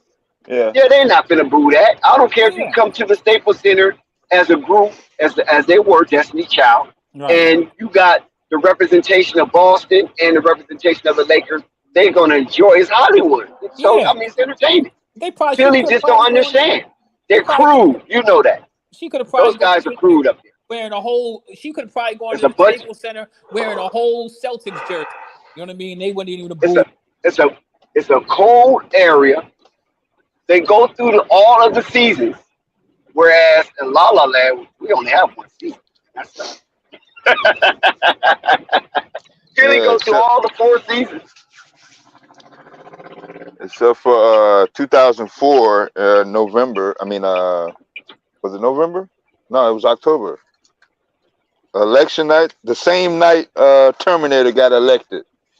You had snow flurries in downtown LA. I was there. Yeah, I mean it's the Earth. You're gonna have rare cases. I know, right? And then I think one other time, like years later, same thing. It wasn't snowing, but it was still kind of cool for LA. So. And Detroit is cold too. I mean, Detroit have winter storms every freaking year. You're gonna get a lake storm effect. Oh yeah, well I'm here in Chicago, so to me they have the worst of it because they got the lake on either side of them. Yeah. Yep. So there seems to me it just seems like it's always colder in Detroit than it is Chicago. Yeah. In general, yeah. Yeah, And it snows more in Detroit than it does in Chicago as well. Yeah. Even though you guys come off a lake as well. Yeah, we got a lake effect every now and then. So yeah, they need Monty Williams up there, man, to get them boys up there, like they got Deion Sanders up in Colorado with all that damn stuff. you gotta find some way to reel in them Negroes up there. Yeah, I actually hope like this. no cold. I hope this works out, man. I've been looking at not just the basketball franchise, but that whole Detroit sports market has been the bottom hasn't been really stable since the turn of the century. I mean, like you said, absent the one Chauncey Billups led championship, I hadn't really seen any type of threat coming out of that area at all since then. No, they kind of just went down from there. Yeah. They basically went down since the Malice in the Palace. That's where they basically went down. Oh man, I watched that game. I was on a chat program. Yeah, I watched it as well. I stopped. I yelled into the microphone and everything because I could not believe it. I was like, is this scripted? This can't be real. Then I heard the dude over the PA, the game is over. Everyone must leave the building right now. I was like, oh shit, is it a bomb? I was like, man. I mean, it started with Ben Wallace and Ron Artest, or Meta World Peace. That's the current name now, out of respect. And, Meta went over to the score table and laid down on the table, and then somebody threw some water on him or some kind of drink. Yeah. And it was up from there. It was up, man. It was blick it. Steven Jackson went up in the stand and was like throwing the mitts on people. I know, I'm like, man. oh my God. And Jermaine O'Neal was so pissed. He was so pissed because I think I think he was up for a contract or something, right? That year? Yeah. Yeah, he was like, dude, Jermaine O'Neal was top tier coming out in that area when that went down. He was they all got suspended. Yeah. Tarnished their careers from that point on. Yeah. I think right now today, I don't even think Jermaine O'Neal speaks to none of those guys. That's how pissed he is. Yeah, I saw Where Are They Now featuring him on that, and yeah, that does match up. It was like before that fight, his career was, he was an all-star. Yeah, he had a positive trajectory. Yeah, he was up there, man. I'm like, man, he just never got going again. Yeah, because he was supposed to be the face of the franchise. Because Reggie Miller was on his downside, and it just never worked out for him. Never worked out. In Indiana, you just can't. Not as a black. No. And so Detroit kind of, the NBA penalized Detroit real bad, and it was just downhill from that point on, basically.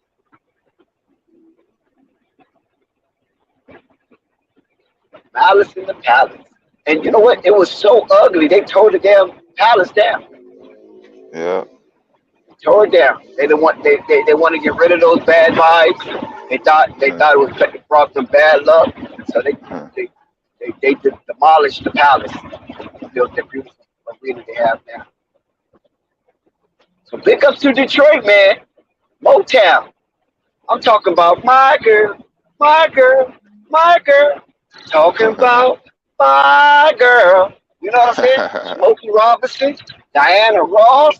I mean, you got to get Motown back cracking again. That was the first Atlanta. Motown was the first Atlanta. You got to go all the way back there for some positive, upbeat, we feel good Detroit. Yeah. I mean, Barry Gordy had it going on over there. Barry Gordy was like the governor of Detroit. You know what I'm saying? With all that going on. Shit. So what did he do? He hauled ass after the riots? Who? Barry Gordy. Oh no, I think Barry Gordy had passed by then. Oh wait. No, We talking about the riots, Detroit riots. Detroit The riots. 68, 68 ride. Martin Luther King episode. Yeah. Yeah, I think he went to Hollywood. That was it for him. He said these Negroes too rambunctious for me. I I got know, billions. right? I don't deserve this. Yeah, and then But those riots did help the black community of Detroit because it formed a whole lot for a long time, and they started putting them in the factory jobs, assembly factories, and things of that nature. And Detroit was a financial black hub for me. I mean that was industry capital. I mean you had Yeah, Ford, yeah, GM, and Chrysler. yeah, in Chrysler. I Yeah, mean, and they had yeah, other little industries in Detroit as well. You know what I'm yeah. saying? I think Coca-Cola, right? It wasn't Coca-Cola Detroit in that Detroit. I believe early on, yeah. Put it. But there was a lot of good paying jobs, a lot of middle class in Detroit. But when Yeah. you go to Detroit now, a lot of that area is very dilapidated. It needs renovation, and I'm talking about today. Yeah, it's been like I, that. I When went I out went there there, checked on some property. I went out there in 94, 95, and I was I just don't out there see like 2018. 18. Yeah, that's So the last time. I'm telling you what I saw in 95, 96. Like when I was out there in a car, not in a truck, not working. I'm like, I'm with a girl, I'm with family, I'm sightseeing. I'm literally in the hood in 95, not like now. So in 95, yeah, I saw those abandoned buildings. I saw those boarded up businesses. I saw those street lamps and those stop signs that weren't working. Uh, the infrastructure basically falling apart. The roads situation. I'm looking at it today. I was just in Detroit or Ann Arbor a couple months ago, and construction everywhere. A lot of scrambling. I heard you talking about some real estate deals. I mean, you're not the only one. I hear a lot of people saying, "Hey, looking good on paper. The numbers look good, but when they go there, hey, I'm getting all types of, hey, this ain't what you said in the ad type of situation." Yeah, see, one of the things that happened with me is that I look at the demographics, and I like to see what it looks like in the daytime because I was going there from 2017 to 2018, Mhm. trying to to build my real estate portfolio. And I was watching for the daytime action, and I noticed I didn't really see much daytime action. Nope. So, me investing my money with some of my friends, and I don't see no daytime action. Shit, that means all the action's at night. And when all the action's at night, I don't even know if I want to be a part of that. Yeah, that's some You know what black I'm saying? I market don't know shit. if I want to. Yes, I some don't want to be a part of that vampire life. some old back So I was alley like, underground shit. yeah, I'm like, we're the kids because we were trying to secure some property around the Coca-Cola building, things of that nature, and it Yeah, was one down by a school. So I'm thinking, because I'm looking at, when we were younger, we was out all damn day. Mama had to yeah, beat right. us to get back into the house, to the crib. You know what I'm saying? And now here's the daytime, and I ain't seeing nobody out like that. So I was like, I don't know if I really want to. It's part of the reason why a lot of this stuff is dilapidated. The grass is high at the porch. You know what I'm saying? So it was going to take some manicuring to get the property back to looking, decent. And then we was going to, get assistance through the federal government and put those houses on Section 8. So it'd be a guaranteed income. But if nobody else wasn't doing it in that particular area, I didn't know if it was a good idea, so I kind of backed out. I didn't see no daytime traffic. Not enough daytime traffic where I could put the type of money into it to reap any type of dividend. So I backed out, and I kind of got into it at that point. You know what I'm saying? No, I I, got you, I was man. I was basically telling him, like, Yeah. I don't see no daytime traffic and not much movement going on. It looks almost like a ghost town. So you're exactly right. On my last few deliveries to Chrysler and other parts of the city limits, uh, those places, those strip malls, those shopping center areas, yeah, they are 60 to 70% vacant, and the business that are open, they don't have any cars in the parking lot. And like you said, the entire parking lot is open. I didn't even know if I was supposed to go in there. That's how afraid I was. I was like, "Is this place even open? Am I supposed to be over here?" And like, I forgot what street I was on, but there's a shopping center on this side, and on the other side of the boulevard, there's another shopping center. So out of possible, 25 to 30 stores, yeah, there are only like 3 or 4 stores. And that was a weekday, like you said. Yeah.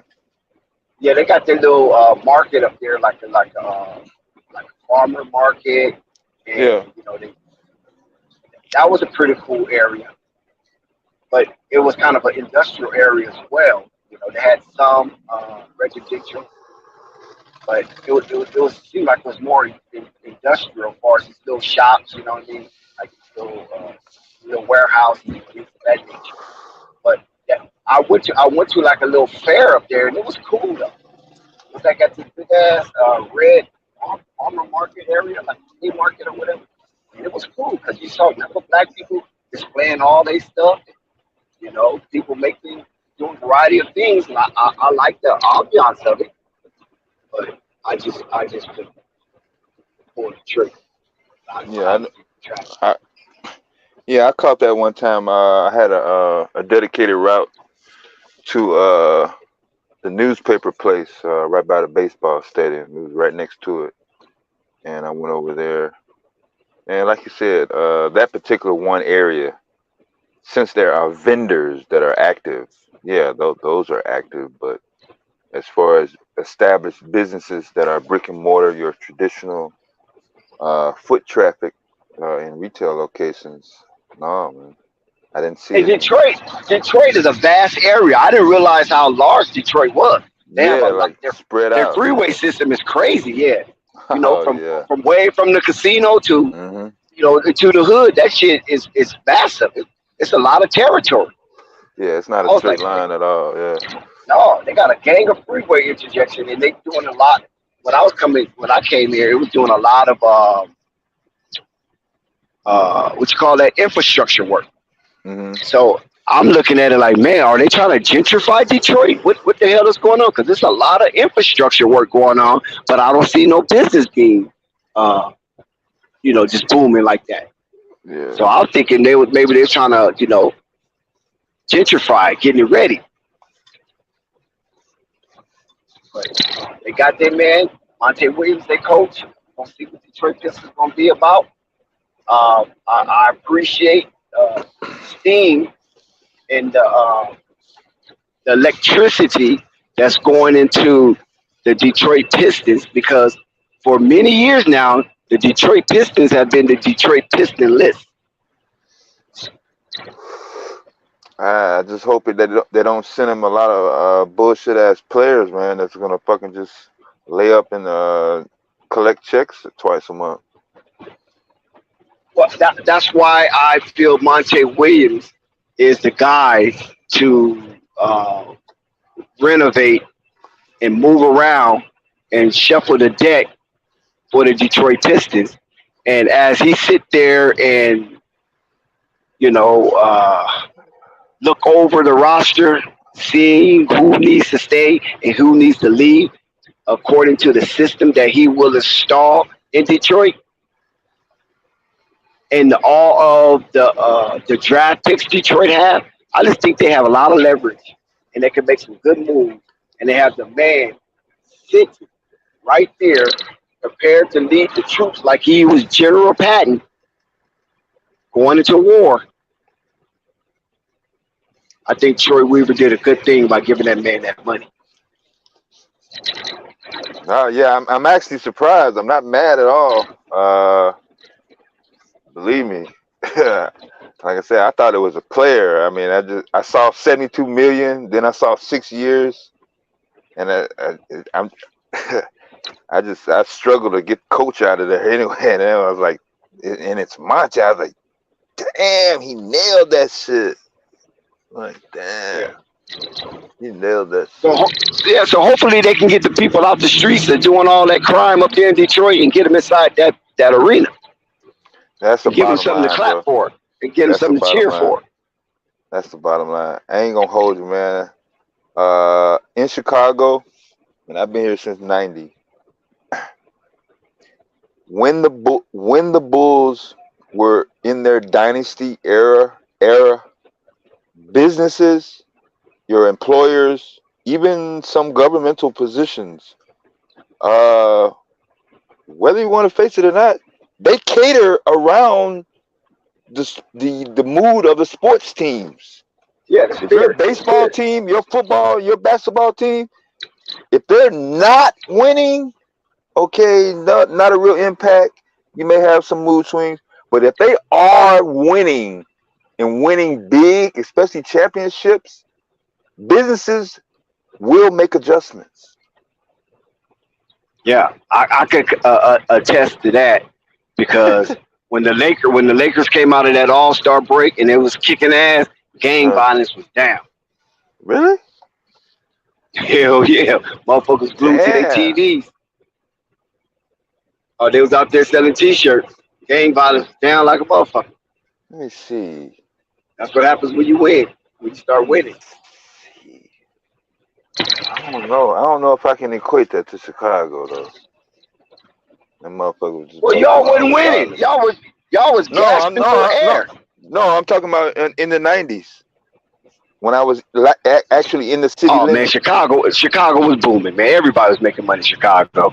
That's what I'm saying, including me. So I might not have looked. I might not have looked for it because I was in the hood, even though I was, cell phones. I was selling beepers, cell phones. I was in sales.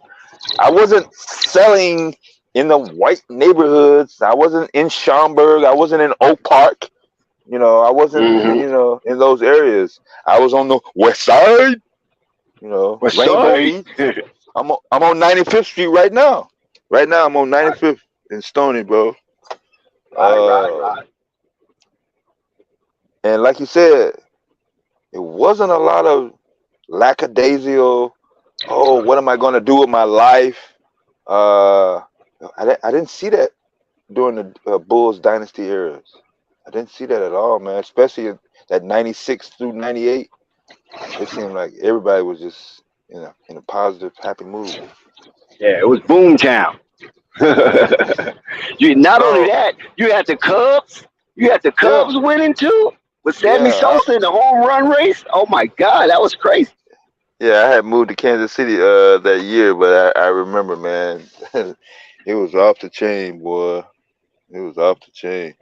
But all of the employers, the jobs that I had during the Bulls dynasty, some of them were second shift, as in 2 p.m. to 10 p.m. And on Bulls playoff nights, they sent us home, bro. They sent us home.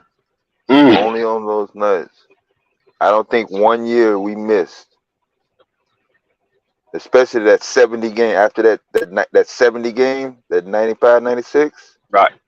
72 and 10. The next 3 years, every single game at night, the job that I was at allowed us to watch that game. And go to the parade. The day of the parade, no work at all. Yeah, no work at all. We were allowed. Yeah. Well, that's the same thing in LA to a certain extent. When the Lakers win the championship, I mean, outside that bubble, because that was a different. Oh yeah, that's situation. different. That's different. Yeah, they boarding up the downtown and everything. They didn't have a parade, but nobody's working. Oh, you can get a taco truck or hot dog stands that's out there, the vendors. But outside of that, man, the whole city is boarded up. So were they boarding it up? Were they doing that during the Magic Johnson Kareem? Yeah. Oh, I didn't know. I Yeah. didn't know. Yeah. Because I can remember around. I can't say like in the early '80s when they was winning, Yeah. but when I was out there in the streets, like in 87, the 88? 87, 88, yeah, Yeah. they boarded that shit up. Cause we go out there and we hooping and hollering, and I mean, you know how I get. I mean, 87. I mean, Eazy-E, NWA, they're out the gate now. I mean, they Yeah. literally out the gate, and the Lakers are winning. So West And Coast that rap brings and West Coast sports are. I mean, are y'all entwined. were They're headlining. entwined. Yeah, Yeah, y'all they were was entwined. headlining. Yeah.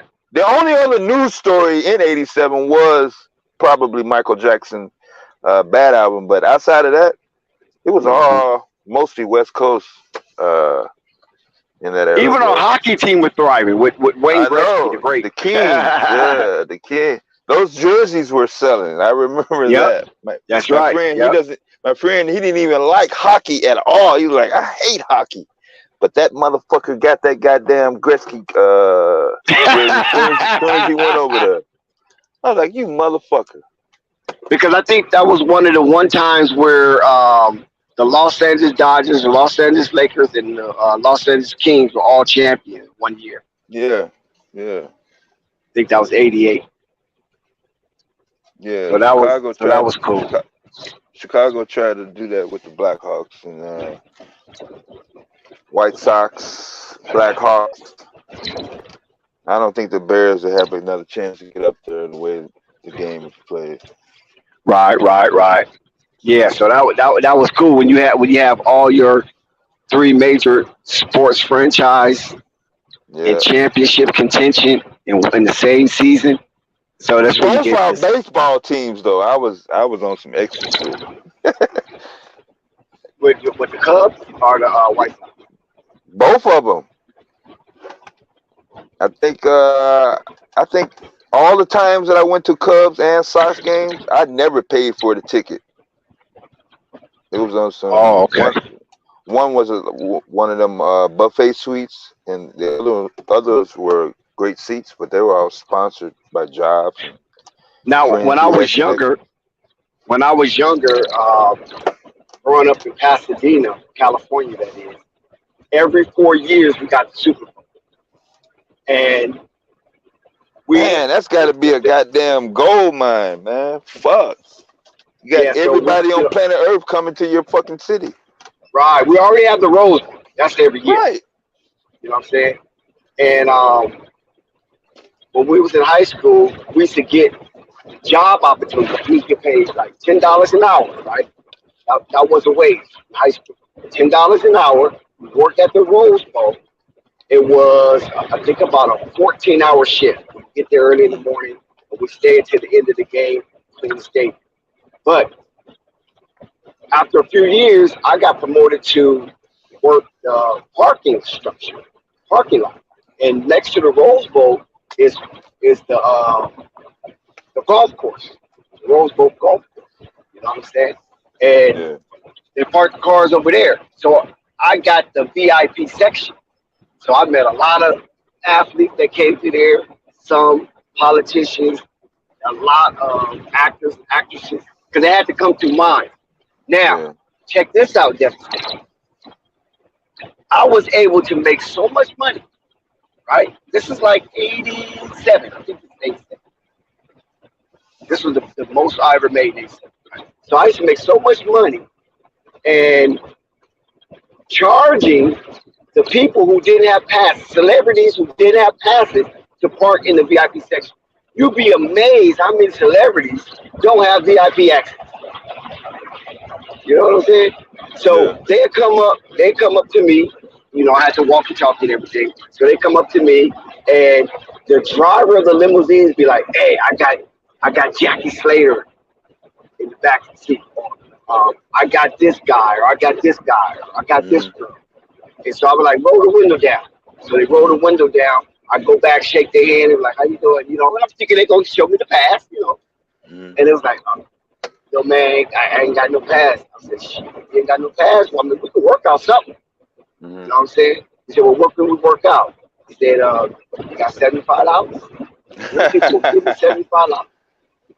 Some of them were stingy as hell, though. Some of them celebrities, tight. I ain't paying no $75. Well, you don't have to get out. What about if I tell your supervisor you out here charging? Go ahead, because they already know the game. We're only getting $10 an hour. We got to be out here all day. They know the game already. You know what I'm saying? So the supervisor's only going to say, okay, I deal with them. I deal with them after work. Thank you. But you still got to get out the line. And yeah, we was making so much money charging people to get into the VIP, because when you go to the VIP in the Super Bowl, that's the same area that a lot of the politicians and the president comes to there. You know what I'm saying? The president goes to the Super Bowl. So at that time it was President Reagan, and you know, they come through there. But when the president comes through there, nobody's here. He goes to some other, I don't even know where he goes. He don't go to the VIP section. He goes to some other section. But everybody knows that the president is in that area. You know what I'm saying? Because it's the VIP area. But he don't come into that. He don't come in that way. And so yeah, it was real fun making money right there. And you got people always want to tell them, what about if I tell your supervisor you charging to let people in? Go ahead, tell. My supervisor already know what's going on. You know what I'm saying? That's where he put his favorites. He put his favorites in these positions.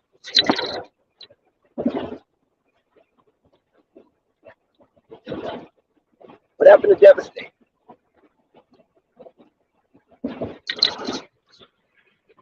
Mic check. Can y'all hear me? Yeah, can you hear me? Oh, okay. Yeah. What else? Okay, yeah, I probably. I don't know how much you heard, but I was just sitting there talking to myself, I guess. No, I heard everything. Yeah, but it should be fun though. It should be, it should be fun, and and then you can get double pay, right? Because you can get paid for working at the Rose Parade. The same thing, $10 an hour. It's $10 an hour, and you clean up a certain section. But that $10 an hour, I think you only work like 4 hours. You only work like 4 hours to clean up the Rose Parade. But at the Rose Bowl, you working at least 14 hours. And we high schoolers. They didn't give a damn. So I'm already in the Navy. So January 1st, 1989, after the final float in the Rose Parade, my car, I pulled up with my Arkansas plates behind the final float on that day. So that's where I was January 1st, 1989. I was right there. Are you serious? Yeah. Wow, that's crazy. Yeah. Wow. Now, what made you come to Pasadena? Oh, I had graduated my Navy school up here in North Chicago. That's where I went going.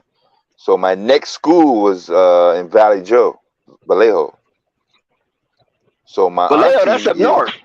Yeah, my auntie is in Venice though, right there. Oh, okay. Yeah, 921 California Avenue. Well, at least that was her address back then. Well, that's a good area, California. Right, that's what I'm saying. Yeah, like you over there by the beach, California Street. When you said Venice, when you said Venice, I'm thinking of the Venice shoreline.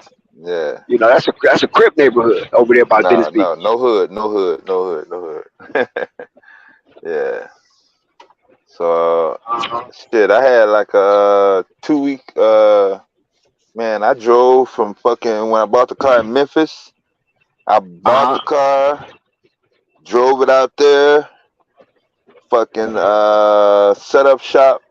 And then I came back down to visit my auntie in Venice for the holiday. I was already out there actually. Yeah. So we had took like a Christmas break. So I drove down I-5. And you didn't get a chance to go to World on Wheels? The skating rink? Yeah, not on that rip. Not that rip. Cause that's a real popular skating rink in LA, and it was popping at that time too in '89. Yeah, so this is my first time with a car in California. So there is a list that I literally had and checked off. So the Rose Bowl, Michael Jackson house, you know what I'm saying? Universal Studios. You talking about the Michael Jackson Encino. house? Where Encino? That's what I was gonna say. Encino. Yeah. The old house, not even Neverland. I think he was building Neverland, if I'm not mistaken. Okay. Wasn't it? Yeah. 88, 89? Yeah. He was building. Yeah, so it wasn't even open. Yeah, I didn't even know. I didn't know nothing about Neverland there. I didn't know. Yeah. Yeah, he was still building it. So yeah, I went to the where Mama and them was at. Miss Catherine and Joe. Yeah. Yeah. So I met Joe. Yeah, just like it looked on the movie and TV, it looked just like that when I pulled up. I couldn't get in the gate. He wasn't there because I literally hit the intercom and said, "Is Michael here?" They were laughing. They was like, "He's on tour in Japan." Yeah, look they what saw Joe me do, on right? camera. Yeah, I had Arkansas play. They knew I was a tourist, but I was by myself. Right. Yeah, so I don't know if they weren't threatened. They could have sent security and got me out of there. It was kind of hilarious, dude. I'm all the way from Arkansas. But I have a Joe Jackson story. I met Joe Jackson. Yeah, I met Joe Jackson, and I'm just going to make it succinct. But I met Joe Jackson, and we was chopping it up. This was in Vegas. And we was chopping it up and everything. And then he was like, you want to take a picture? I was like, okay, cool, I'll take a picture. You know what I'm saying? And then he said, I ain't talking to you, sucker. I'm like, what? I'm talking to her. He said, I'm talking to her because she looked better than you. I want to take a picture with her. And it was my niece. Damn. But he was saying it as a joke though, you know. So we all laughed it off and everything. Yeah. But it was so funny because we was talking first, you know. We were just kicking shit, right? And then he was like, "Hey, you want to take a picture?" And I was like, "Yeah, sure, I'll take a picture with you." It was like, "Sucker, I ain't talking to you. I'm talking to her." I said, "Oh, that's my niece." He said, "I don't care. She looked better than you, so I want to take a picture with her." So he took a picture of her solo. Then he took a picture with me. And then he came over to our table and met my sister, which was my niece, mom. And he was talking to her for a little bit. And he was such a comedian. Yeah. And then, a little after that, he passed. But he was so funny. He had so many damn jokes. He was like, "You want to hear a joke?" I was like, "Where did this man get all these damn jokes from?" But that was funny as hell, man. It was nasty jokes. It was some like Red Fox type shit. Yeah, that's where he was. I mean, after the concert tours, after you drop your albums and your contract is up or they're not extending you, hey, you still gotta sell shows. So back in the day, shit. No, but this wasn't at no show or no performance or nothing. This was just out and about. But he stays there though, right? Yeah, he stays there. Yeah, he stays there. Yeah. Because Tito and Jackie live there also now? That I don't know. I don't even know I think Tito does live there. Yeah, I'm not sure. Near there, yeah. But Joe is so funny. And you can tell how he's aggressive. You know what I mean? He's one of them aggressive dudes, but he's a thinking aggressive dude. It's like he was reading me. Listen, dude, I'm not spooky at all. Please, I am not spooky. I'm very pragmatic. But Joe seemed like he was reading me and made me feel to look that way. You know what I'm saying? Yeah. And so when I looked that way, I didn't know that was him. But my sister was like, "Hey, that's Joe Jackson." Because, she watches all those reality shows. Because I couldn't imagine what Joe Jackson looked like at that time. You know what I'm saying? Because I only remember, like, really knowing Joe. Not knowing, but, knowing of Joe when, he, like, in the early 80s or late 70s, you know what I'm saying? But in the 2000s, I couldn't even imagine what Joe Jackson looked like. Yeah, he was out the spotlight. He wasn't nobody doing no shows. So yeah, and as bad as they represent Joe was only around 5'5", 5'6". I'm taller than Joe. Yeah. And I was like, damn, they represent this man like he's a monster. Yeah. You know what I'm saying? This little bitty dude. So the same person that played Ike Turner played Joe Jackson, Larry Fishburne. Did he play Joe Jackson? I thought in one Can't remember. depiction I seen him play it. Because they had a couple of them, right? They had a couple of biops. Yeah. Yeah. So I'm not really familiar with who played who, but I damn sure know he played like Turner. And he may eat the cake. And now she passed, Tina Turner. Yeah, Well, that's another icon gone. I'm still kind of struggling to see if the black community gave her. I don't know if it's credit or they're really not saying anything. Because I'm just gonna be honest with you, bruh. In my area, nobody was playing Tina Turner, man. Yeah, I feel you on that. I mean, we saw it on MTV, but the only reason why we saw it on MTV, at least in my area, we were waiting on the next Michael Jackson video. Mm. Yeah. Well, I mean, she did have What's Love Got to Do with it? I mean, that was hitting on the radio. Mm-hmm. So we can't take that from her. Now, Private Dancer, you have to be basically a Tina Turner fan to really enjoy Private Dancer. Because most people from my era felt that Tina Turner was kind of like a sellout. You know what I'm saying? Because Mick Jagger thing, she went and married a white man and all that stuff. And moved to Switzerland. Moved to Switzerland, so she was really never American anymore. And then, spilled the beans on Ike Turner. You know, that was something you supposed to keep in the house during that time. Yeah. So it was a lot going on in the black community with the kind of the ostracizing of Tina Turner to some degree. Yeah. You know? It's like she turned her back on the black struggle, basically. That's how my mom looked at it. Yeah. She flat out said it? In a way, yeah. Okay. You know what I'm saying? And but at the same time, she still had What Love Have to Do with It. So my mom used to play the shit out of that record. Yeah. So that kind of brought her back into some favor. Yeah. You know what I'm saying? But then she did the thing with Mick Jagger, and that kind of like, Tina just won't stop. But hey, now all that's acceptable now, right? Yeah. So that's what made that crazy. But Detroit got their man. He's hired. He got the bag. Now we got to see what's in his bag. And can he be like Felix the Cat and dig in his bag of tricks and make Detroit Pistons relevant again? Are they gonna hold him accountable and demand? I don't know. Are they gonna demand like a championship, or will they contend for just a deep playoff run? What's the expectations here? Well, I think it's levels to this. You know what I'm saying? You know how they say, new devils, new levels, or new levels, new devils. So I think they're gonna. It's still a win now league. Yeah, but Detroit. I mean, come on now. You can't expect miracles. Not every season. Which makes my point even more urgent. I don't know when the last time they had a plus 500 record, but yeah, if you're starving for a long time, I mean, are your fans going to be really in the mood to build with you and stick with you? Wait. Devastating. Come on, bro. Please.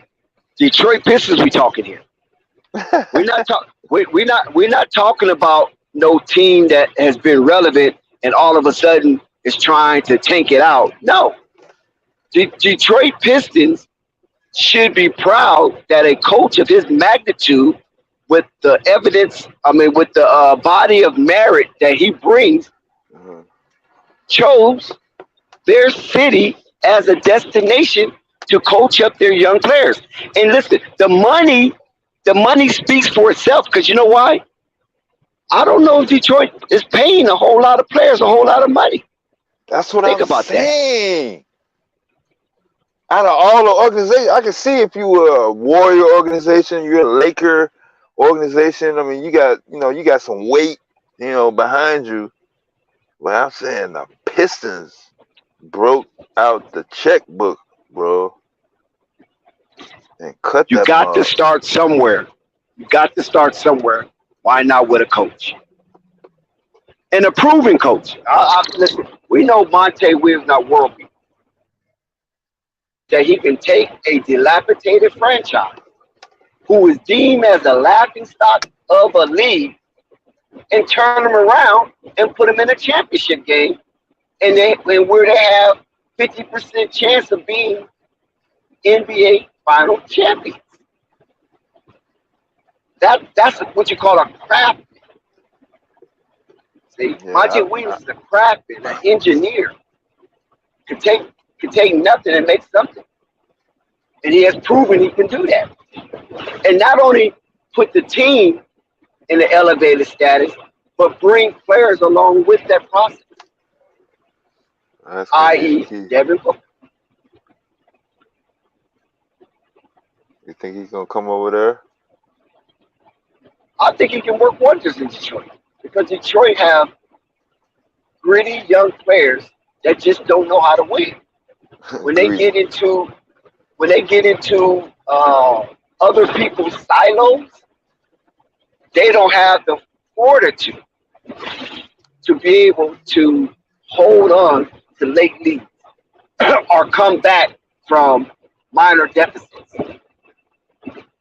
And I think Monty Williams is going to be the voice to instill in those players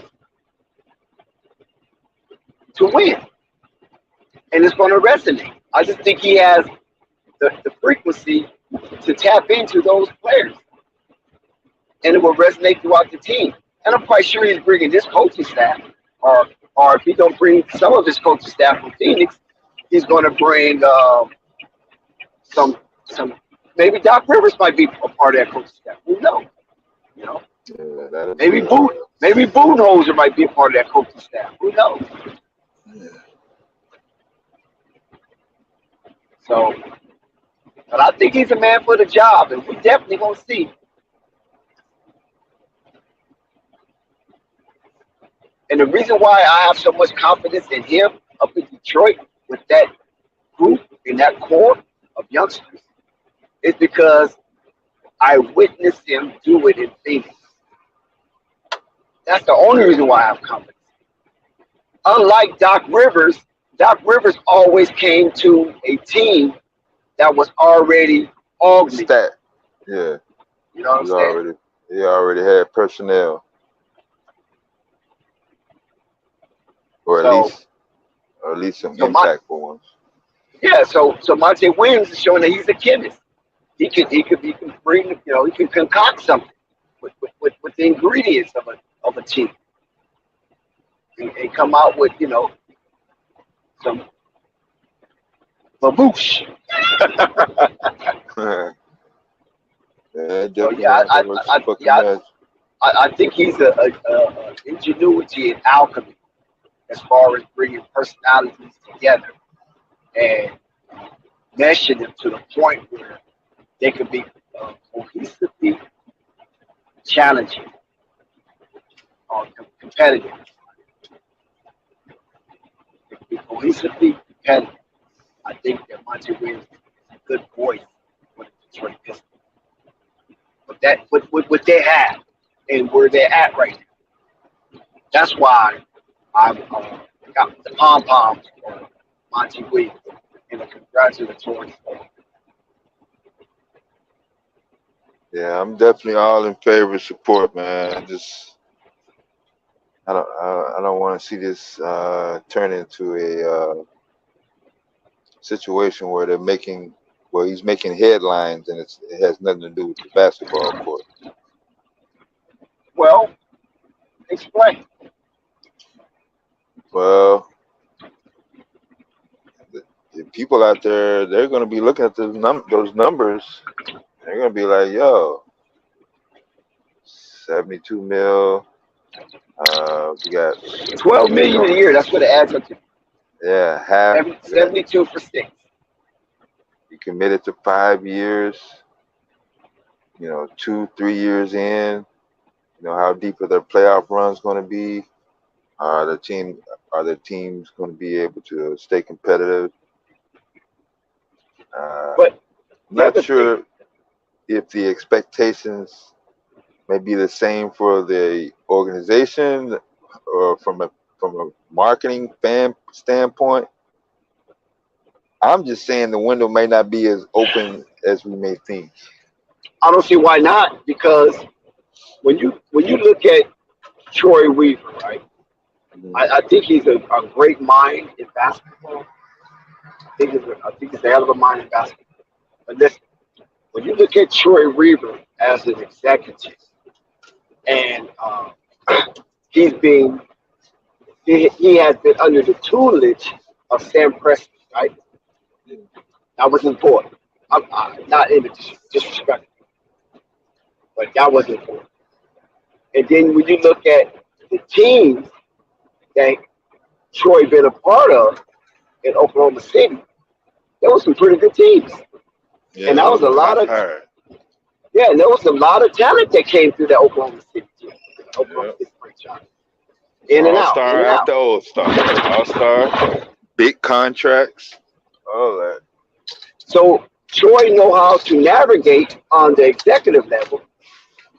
All he needed was to get a coach that he can be one with, and I'm quite sure that him and Monty has a really good relationship to the point you can call it a glee relationship.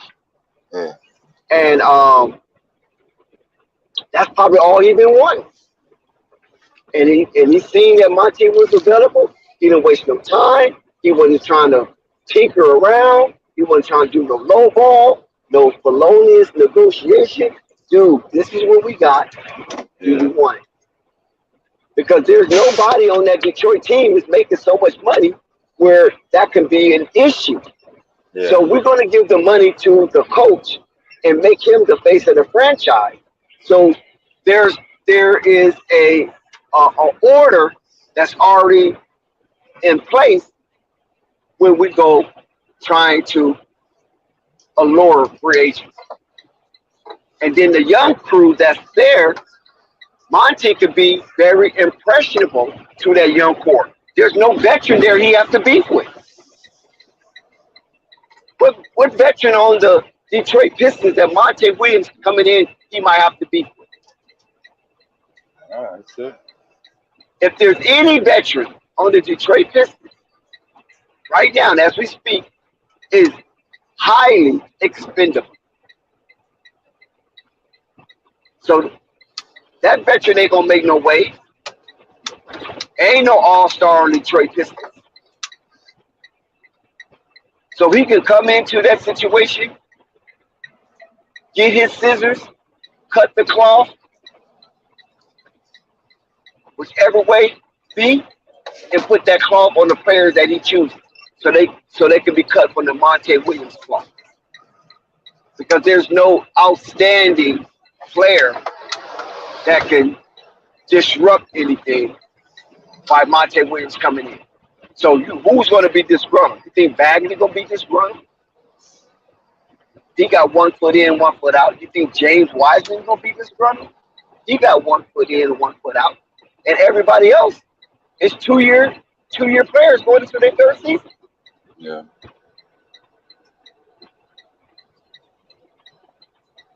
So I think Monty is stepping into a wonderful position. Yeah. I think Troy laid out a really cushion pillow filled with blue stripes. So he's got nothing but upside facing him.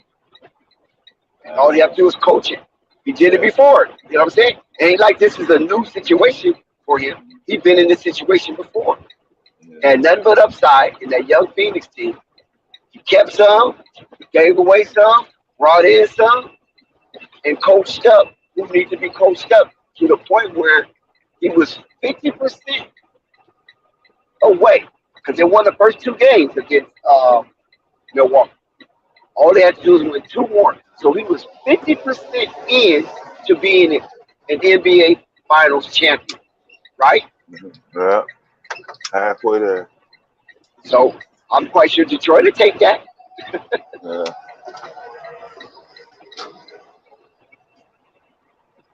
Yeah, any gambling man would take that investment.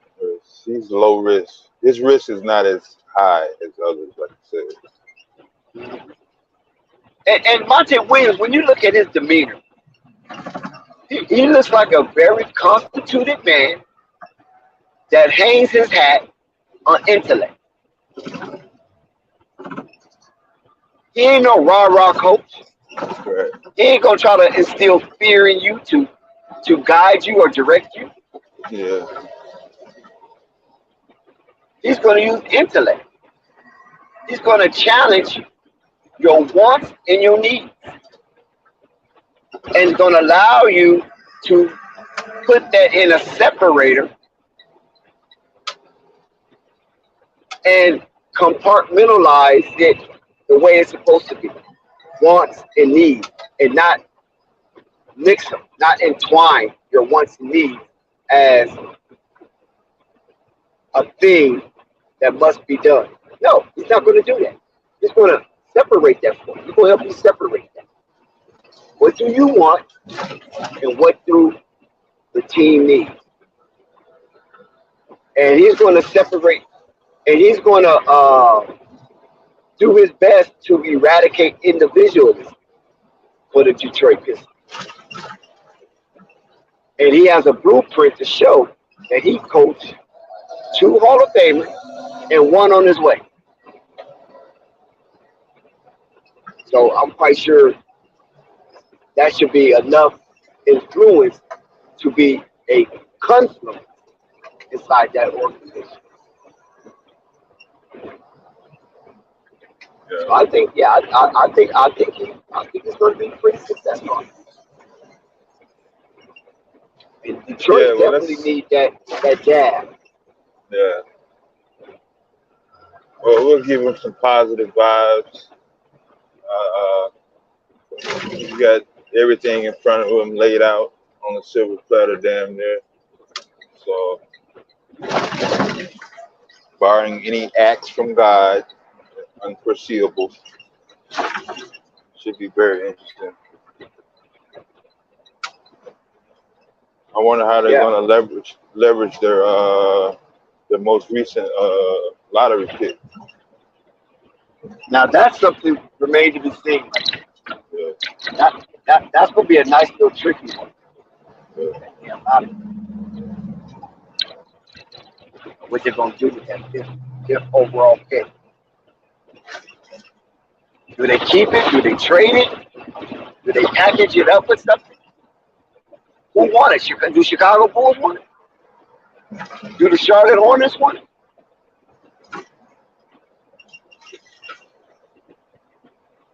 Because that 5th pick can be a tool to lure Miles Bridges back home.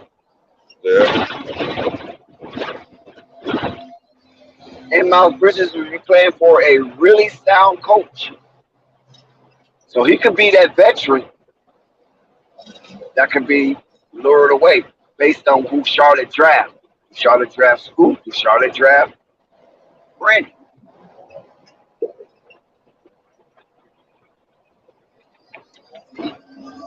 If we see after Wembanyama name is mentioned and the Charlotte Hornets is on the clock and they choose Brandon Miller out of Alabama, then we know Miles Bridges is out.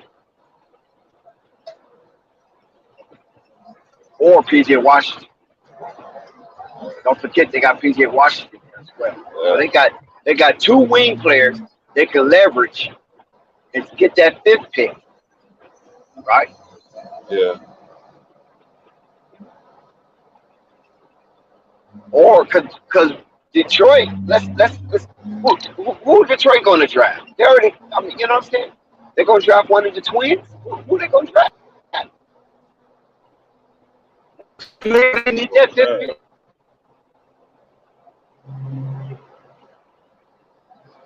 tough to tell. So Charlotte. I mean, Charlotte's in a real good position. You know, a lot of people over there crying because they don't know what the fuck they're talking about when it comes to Charlotte. They in a really good position right now. They can end up with the 2nd and the 5th pick if they play their cards right.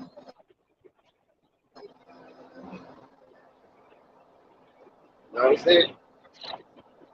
And when you look at Houston don't need no Brandon Miller.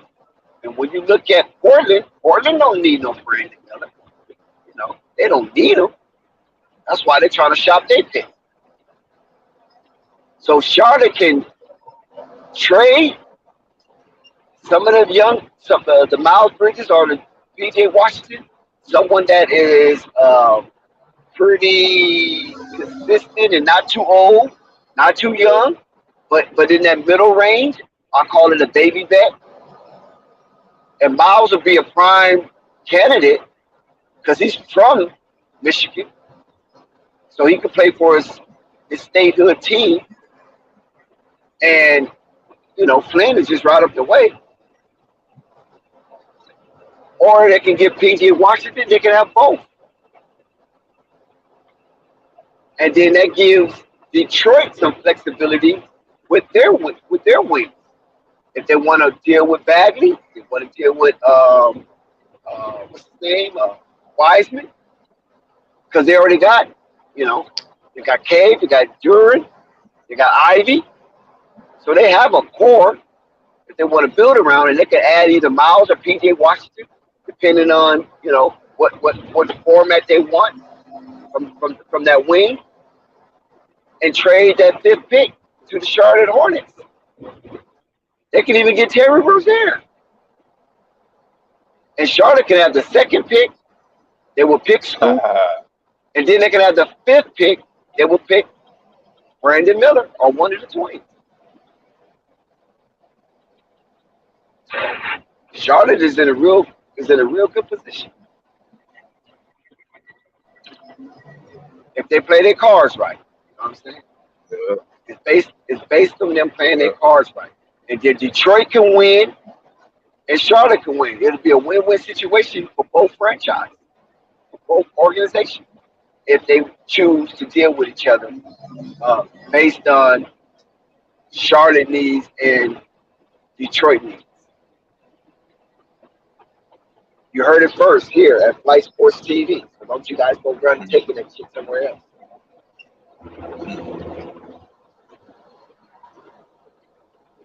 You know what I'm saying? What you think about that? Nah, I mean, like you said, they play it right if they're willing to communicate. Like you said, everybody can win. I just have a feeling that Brandon Miller might drop in the draft. I'm telling you, he might drop. It might be one of them Obi Toppin moments. What happened? I just have this strange feeling that he might drop in the draft. There's always that one guy that drops in the draft. Is he overhyped? Is he overhyped? Well, I'm not going to say he's overhyped because he can do a lot of things. I won't say he's overhyped, but he just have a baggage that the NBA probably just don't want to deal with that early in the draft, because that means you're committed hard. You know what I'm saying? You commit real hard. Somebody being drafted in the top 5. I think Brandon might step out to the top 5. That's right. Top 10? Oh, he definitely top 10. He might be around 6 or 7. Oh, okay.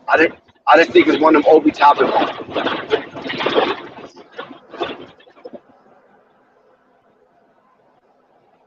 That's what I think. Is this I could be wrong. Listen, stream, chat. Shout out to Flight Sports TV, the machine, the voice of the voiceless, the people's champ, the hottest in the streets. Shout out to everybody on the panel. Shout out to everybody engaged in the chat. We love it. Listen, hit that like button, hit that subscribe button, and hit that notification bell so you won't miss one iota of an exuberant experience. We here at Flight Sports TV personally invited you to an front row seat, up close and personal, to an extravaganza that you probably won't get anywhere else.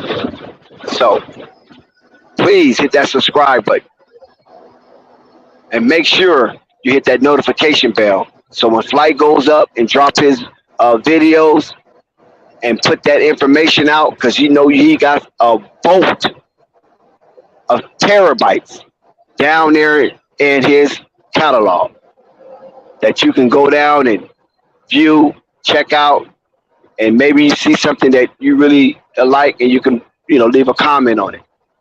So just keep that in mind.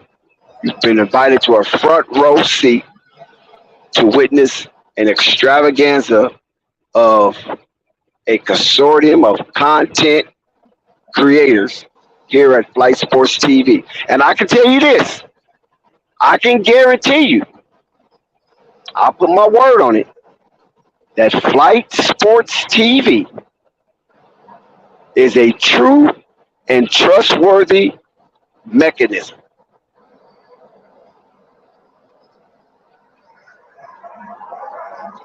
Go ahead, Devastator, do your thing. No, it's all good. I'm trying to make my way to the north side, actually. But I was trying to gauge this draft to see is this a shooting draft? Is this it's a Wembanyama draft. That's what it is. It's a Wembanyama draft. Shit. That's what it's gonna be known for. So his expectations going to be the same as Zion? Oh, or higher? It's higher. It's higher. Higher? Yeah, it's higher. That means, or does it mean the margin of error? Is he not gonna be able to get as many passes? I mean, is he gonna be able to get calls, go his way, that type of thing? Well, listen. First of all, let's chop it up like this. Yeah. Victor Wembanyama, 7'5", with guard-like skills. I'm talking about elite guard-like skills. Not no, lumbersome, clumsy. I mean, this guy is nimble, this guy is swift, and this guy can shoot. He's a 3-level scorer, first of all. Who in the hell is going to guard him in the mid-range? Who's going to guard him on the arc? And who in the hell is going to guard him in the paint 7'5"? You don't even have to jump to dunk. He might be the first player since Will Chamberlain to score 100 points in a game. He's going to go after that record? I think so. I think Papa's going to give an opportunity. If he get to have 70 points at halftime, yeah, he gonna go for that record. And we will see it in video. Think about it. Well, Will Chamberlain, there's no video of that. There's only radio, audio. There's no video. What did because they broke in on another game by the time I caught the 81 point from Kobe. What did he have at halftime? You know what? I can't remember. I have to go back, but I damn sure remember that game. I watched that game against the Toronto Raptors. I thought he was going for 100 that night, actually, when they broke in. But Kobe had an opportunity to go for 78 points. No. And he had like 78, 77. I'm like, shit, go for it. But devastating. Kobe had an opportunity to go for 100. I think he had like 60-some points at the third quarter mark. And damn, Phil Jackson set him down. I was like 05, 04. I cannot remember the year. I'll be lying if I did. It'd just be an educated guess. But yeah, he set Kobe down, and Kobe had 60 points or something at the third quarter. That was before the. That was before the 81 point though, right? Yeah, that was before. Yeah. So we could have saw that 100 point, and Phil Jackson wouldn't have been an asshole. I think he would be an asshole. Talking about the game was well under, in control. We was going to win. That don't mean nothing, man. We want to see the history in the making. He wouldn't have pulled Jordan out though. Hell no, he would have pulled Shaq out.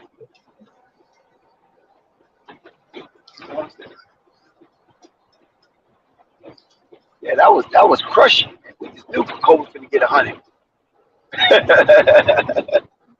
That was crushing. Phil Jackson did that punk ass shit.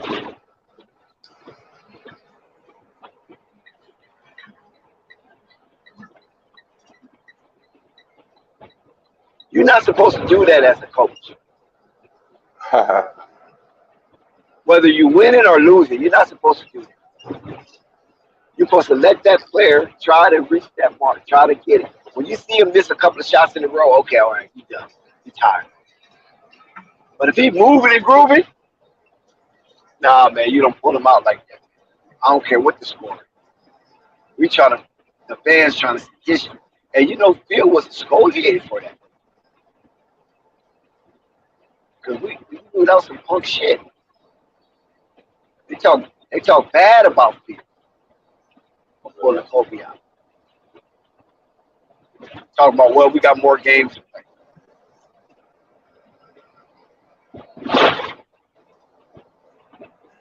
I think we caught some flack. Not letting him off the gas when he was here. I remember reading a couple articles. Leaving Jordan in with a 30-point lead and shit.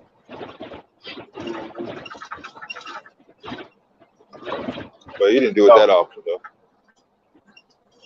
So what do you think about the combination of the Detroit Pistons and the Charlotte Hornets making moves and collaborating on trades? Yeah, they're in an excellent position to do that. That's why I was trying to get a feel of who else is out there in the draft that they can lobby for, or can they actually make some off some free agent signing. I don't know who's the free agent who's available right now. But well, I mean, you talking about in what, like the first 10, or it's really most people are saying it's a 3-man draft, and that's okay. Wembanyama, Scoot Henderson, right. Brandon Miller. All right. After that, it's like okay, it's a big drop off. Yeah, it's a big drop off. All right. That's with the pundits. So I don't know, because some of these players I don't know about because I wasn't watching college basketball like that, and because college basketball to me, kind of took a hit. Yeah. The transfer portal, the NIL, things of that nature.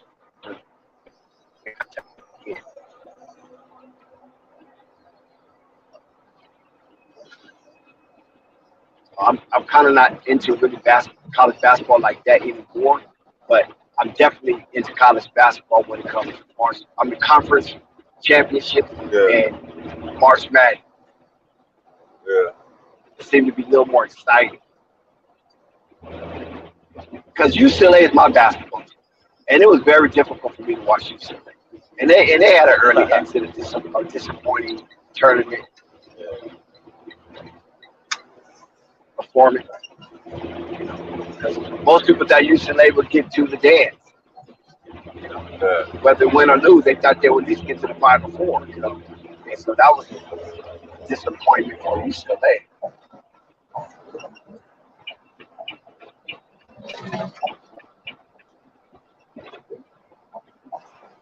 But it's a 3-man draft. You got Victor Wembanyama, head and shoulders over his draft class, according to NBA pundits and those who have seen him play in France. Now, I've seen Wembanyama play, but I didn't watch the whole game. Yeah. But he definitely needs to beef up. I think he's a little too spindly. And with that type of height, you know, and you playing against grown men, there's a lot of pounding. Oh. So he has to definitely do something about that. Yeah, I remember how Shaq looked when he came in. But Shaq wasn't spindly. He was smaller, but he wasn't. Shaq wasn't a little dude. Shaq was breaking backboards. Nah, it was no comparison. No, not comparing,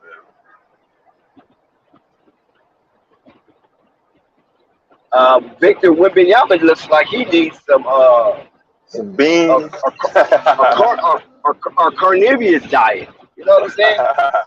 He needs to be a carnivore. yeah, lay off them goddamn French fries.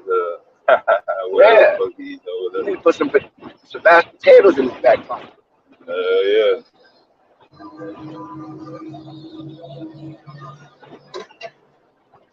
So you're going to have Chet Holmgren coming in next season. So you're going to have Chet Holmgren versus Wembanyama. Man. People forgetting about Chet now. Yeah.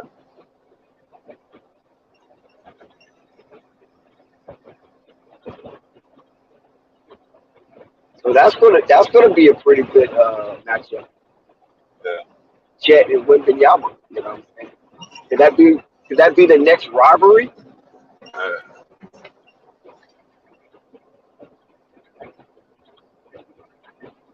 You got one playing for Texas and one playing for Oklahoma.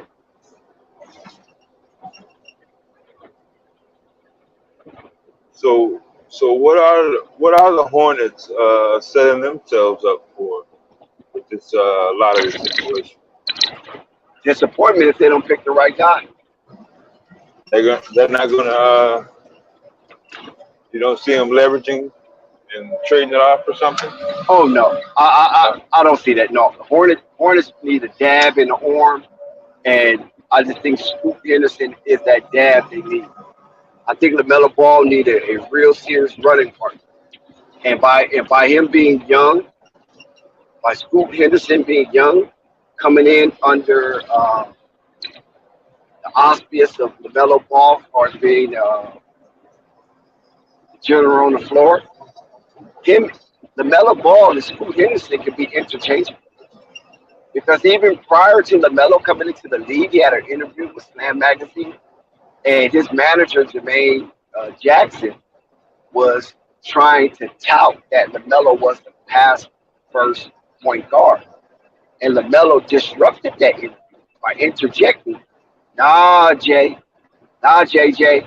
I'm a shooter, I'm a scorer. So the mindset that LaMelo had, according to that episode, I think was that Ball in the damn episode? He put it out there that he wants to be a scorer. And then LeVar was on the panel. And he was on the panel with a live interview. And he was basically stating that LaMelo played point guard out of necessity. He just happened to be good at all of it. You know what I'm saying? Yeah. And it's really like a combo. Like you could play on ball or off ball. It doesn't matter with LaMelo. But according to LaMelo, he would prefer to play off ball. Yeah. And some of his fan base don't like that and don't want that because they feel that would take away from his scoring power, his control of the flow of the game if he would choose to play off ball. Yeah, his inner core fans are not they're not lobbying for this off the ball stuff. You know, they don't want to see him without the ball at all. Right. I mean that just being overly infatuated with the young guy. Like I'm trying to think. Did I ever want to see Jordan without the ball? Let me see. I'm talking about at any point during every game. Let me see. Jordan without the ball. How comfortable was I? I don't know, man. But they ran a triangle. That's different. There's really no Yeah. Outside of that, but I remember looking, and I'm like, why isn't that guy passing it to Jordan like right then and there?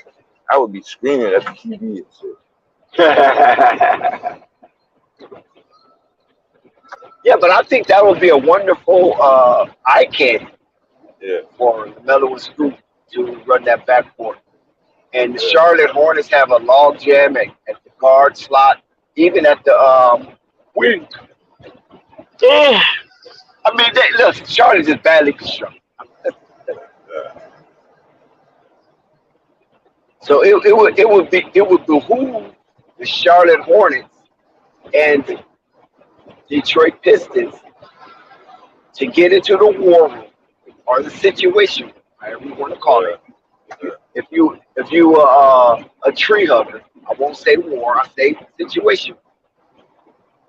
I don't want you to be offended that we're promoting violence. And come up with some type of fantastic motion that would be beneficial to both teams. That's what I think. And it might happen because it's only common sense. Because I know damn well at the 5th pick, I don't think anything is in there for Detroit. I think Detroit needs to outsource its talent to other teams to reap the benefits from some veteran leadership.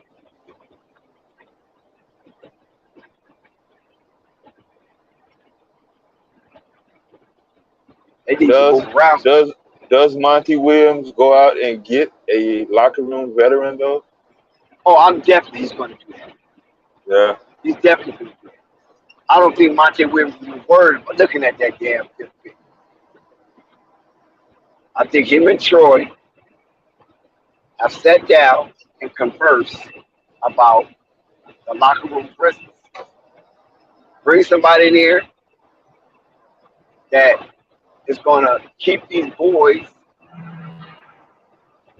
attention and guide them to concentrate on that floor and not worried about doing a shamrock shake, a dab, not worried about doing the running man. You know how they get them back. Yeah.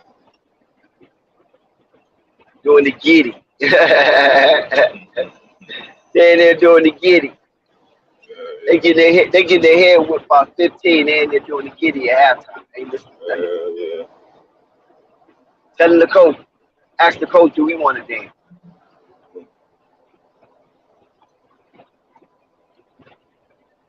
So I think that's going to be on the slate for Monty Williams to get up in the morning, check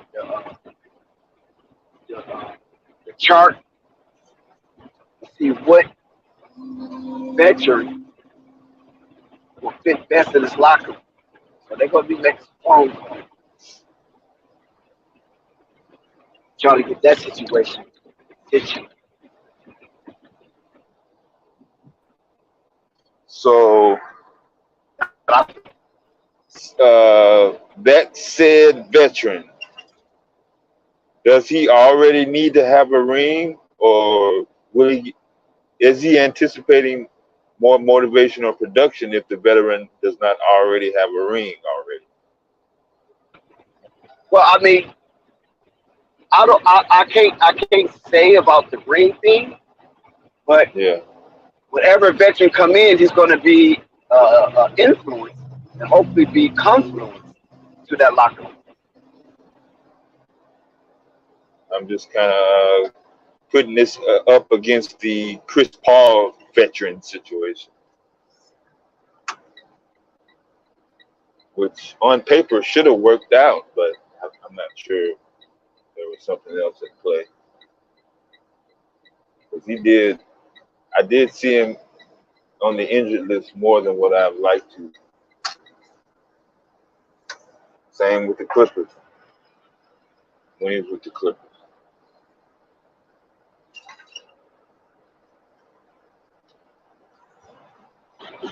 But you have to keep in mind also that the Monty Williams saga and how it ended in Phoenix, that the Phoenix Suns brought in a whole new ownership. And when you are a new owner, you want to bring in your guy. Monty Williams is remnants of the old ownership and their regime. So this is my team. I'm the billionaire that's paying all the money. I want my guy. I want somebody that I can invite to my house, sit down and talk and chop it up.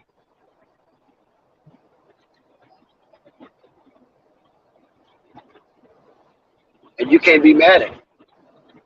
You can't force me to take on somebody, and it's not my guy. But I paid billions for this damn team. So it could be a part of that, for Monty Williams' departure.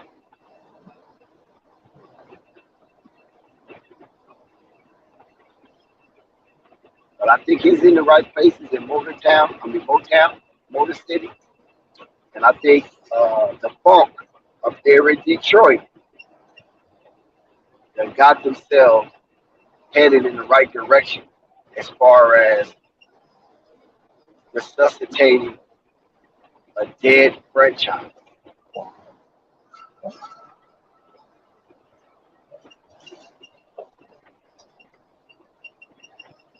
And the Detroit Pistons, in my opinion, now, it's only my opinion. I'm not saying it's going to happen. I'm not saying it is. And I'm not saying Bible. What I'm speaking about Detroit is non-canonical. And it should be treated as such. But I believe Monty Williams is a basketball Thessalonian, and I believe Monty Williams is the best thing for Detroit right now. And they need to get together in the situation with the Charlotte Hornets GM, Mitch Kupchak, and sort this thing out for that fifth pick.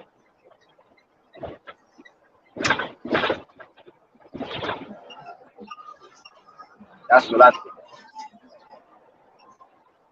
Because they can have an opportunity, because, listen, Charlotte fans some want Scoop, some want Brandon. Charlotte is really in the position where they probably can get both. There's a high probability that Charlotte could fling something and end up with both guys. You gotta make those guys work.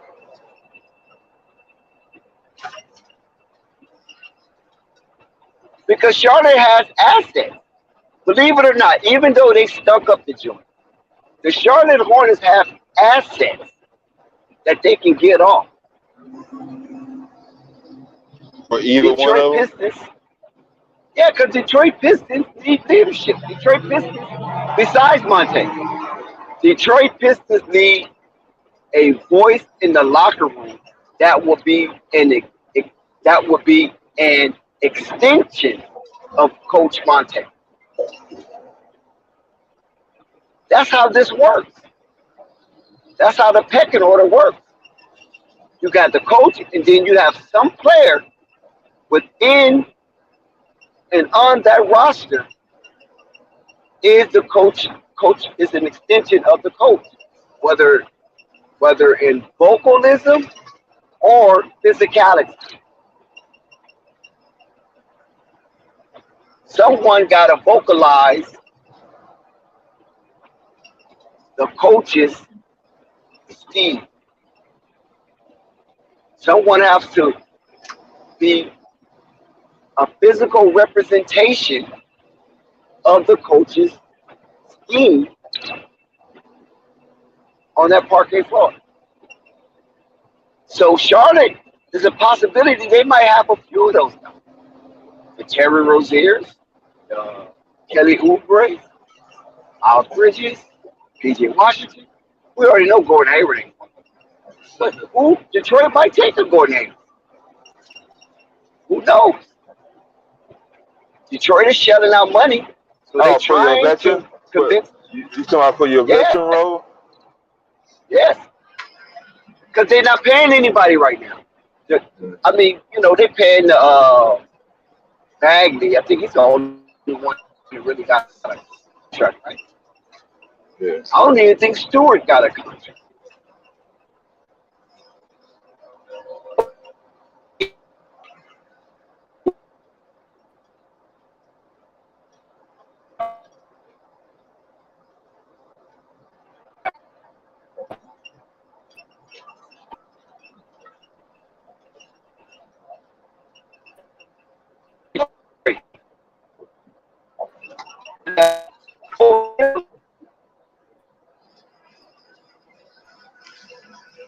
And I think either my signal or your signal is kind of in and out. Is it my signal? Oh, you clear now? Can you hear me now? Yeah. Yeah, you clear now. Detroit is in need of a mid-level veteran, not too old, not too young, and all they have to do is look down at Charlotte because Charlotte has a bastion of those type of players.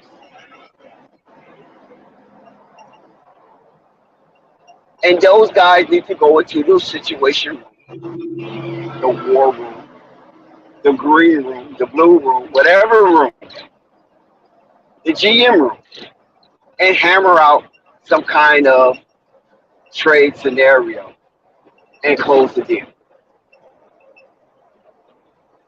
That's what I believe the Detroit Pistons should be looking for. They got their coach. Now let's look for some locker room leadership. Do we want Miles to come back home and resuscitate his career? And maybe Miles can have a resurgence and feast off the NBA because the season was interrupted based on his behavior outside of the court. Do they take PJ Washington, who is looking to stuff his pockets and have wonderful Christmas gifts for his family? Do they take Terry Rozier, who is semi-disgruntled at times? And there's no one there to challenge Terry for what he needs to do for his career. Do he take the bait? So there's a lot of things that could happen with the Detroit Pistons and the Charlotte Hornets if they was to get in and have some type of conversation situating around jockeying various players to help each other. And they can get off that fifth pick. And Charlotte can have that fifth pick. And Charlotte can be able, with a high probability, to draft Scoop as well as Brandon. But if they don't draft Brandon, they can still get one of the Thompsons. Amen. Yeah.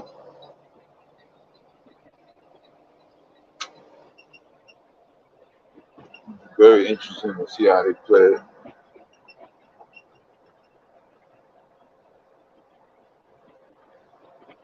Charlotte Hornets in a very good position. And I think, did Monty Williams play with the Hornets? I think he had a stint with the Hornets, right?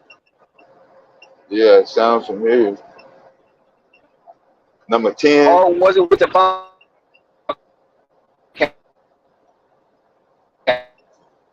Yeah, I know it was in Charlotte.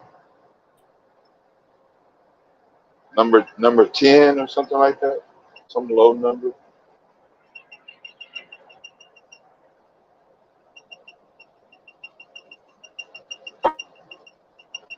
Yeah, my signal. Am I breaking up? Am I clear? Because I'm getting a strong encouragement that this might just go down. Broke up That a there little will bit be at some the end. willing and dealing. Oh, what's that? I'm getting a strong encouragement that this might go down. Oh, okay. And we might, devastating, be disseminating too much information. And I don't think the NBA Yeah. wants that right now. I think the NBA wants some mystique. Keep a lid on it. Yeah, the NBA still wants some mystique, man. We over here like a think tank. This is the age of the internet, man. We got a whistleblowing is king right now. Well, I don't know if it's whistleblowing because we really don't have the information. Right. We just conjuring up the spirit of the information. No, executives have designated people and resources to only monitor social media, Twitter pages, Facebook, YouTube is not excluded from that list. I agree. Yeah. I agree. But I'm just saying, folks, ladies and gentlemen, that we could be entering into a zone in which the Charlotte Hornets and the Detroit Pistons lock themselves up inside the war room and come out with a magnificent trade that will benefit both teams and organizations. We might have stumbled on this. I'm telling you. We might have stumbled on this stuff. And if this goes out the way that I'm thinking,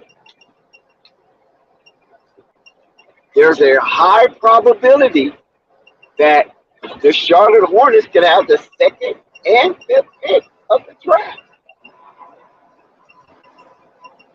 And if my intuition serves me right, Devastating, if my intuition serves me right, Brandon Miller will fall in the draft and the Charlotte Hornets can steal.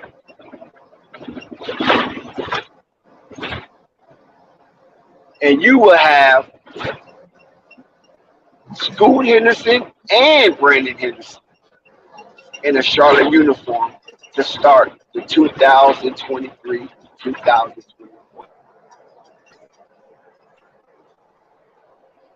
Can that be possible? It is possible. But can it be probable?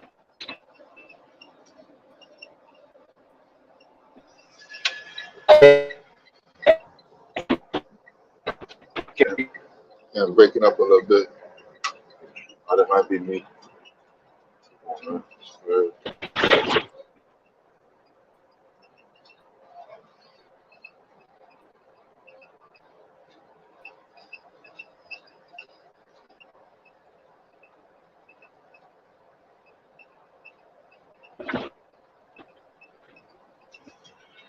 Brandon Miller, after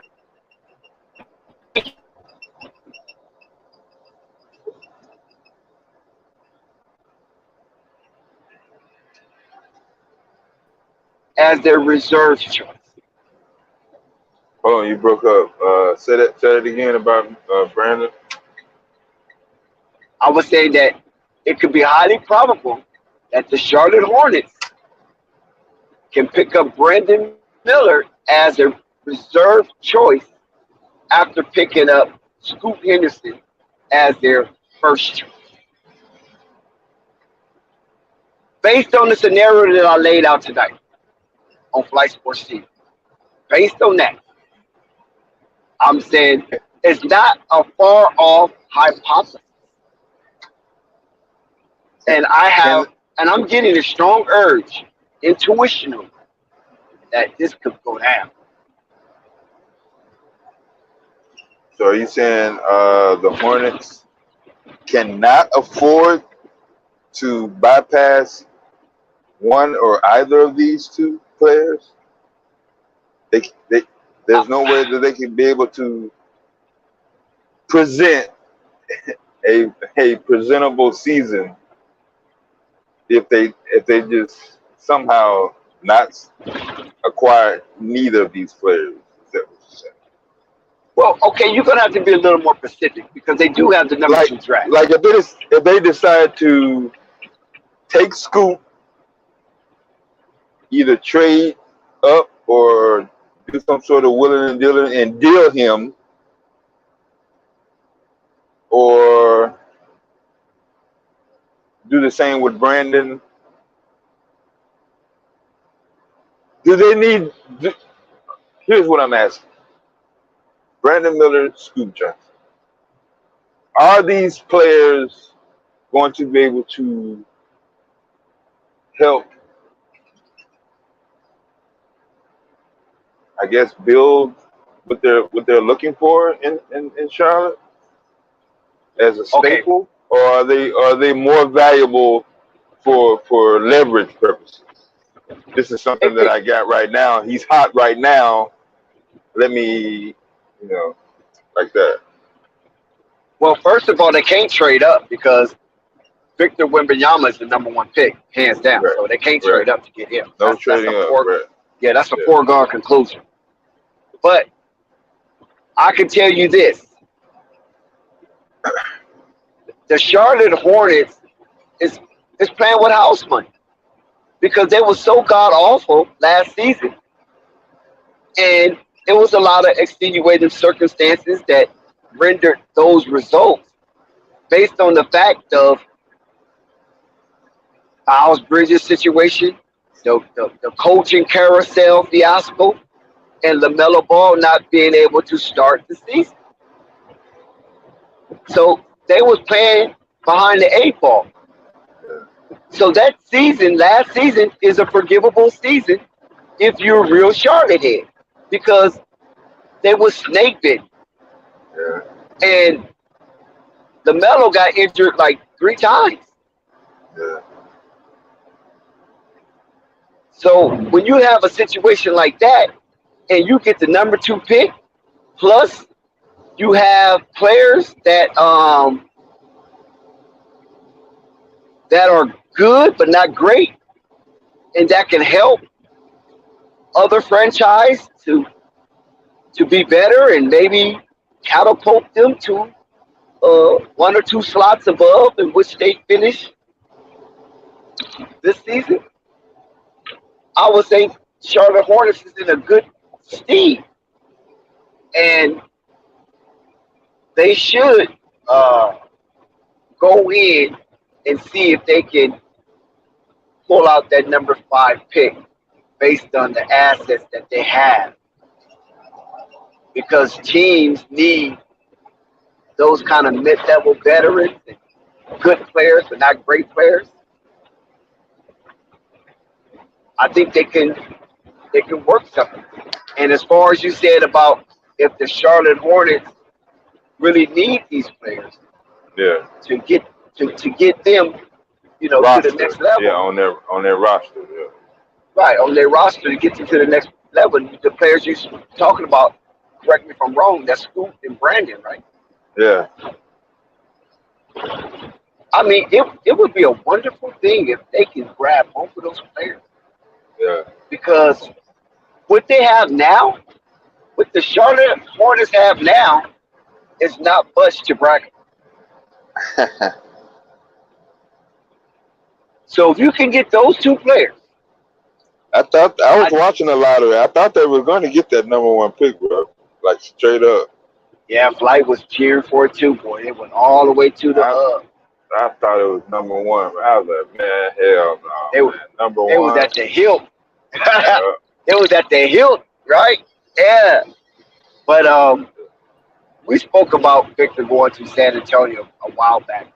yeah, I was on it, and then I kind of changed up and went with Houston based on Ime Udoka, and Houston need a jab as well. But yeah, when I look at it, and then I think it was Thunder or Rap God Reloaded put in the chat with some new information for me that Wade Benyama had been playing on Tony Parker's team. yeah. So that connection was already in effect. You know what I'm saying? I didn't even know that. So when I saw that right there, I was like, oh man, I should stay with my San Antonio. You know what I'm saying? Can y'all hear me? Can you guys hear me? Oh yes, sir. Now, bro. Oh, no, what's up, y'all? What's up? What's up? I was just listening to what you guys were saying earlier with the draft and everything, and I heard a specific point that Doug said earlier in terms of the two draft picks. I just don't see getting two top 5 picks is realistic at all. But I mean, hey, anything's possible, in my opinion. But I just overall, I actually really like where Charlotte's going at right now.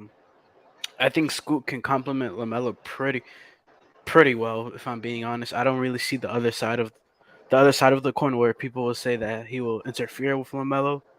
I feel like when you look at Scoot, he's just like a pure ball of energy and aggression.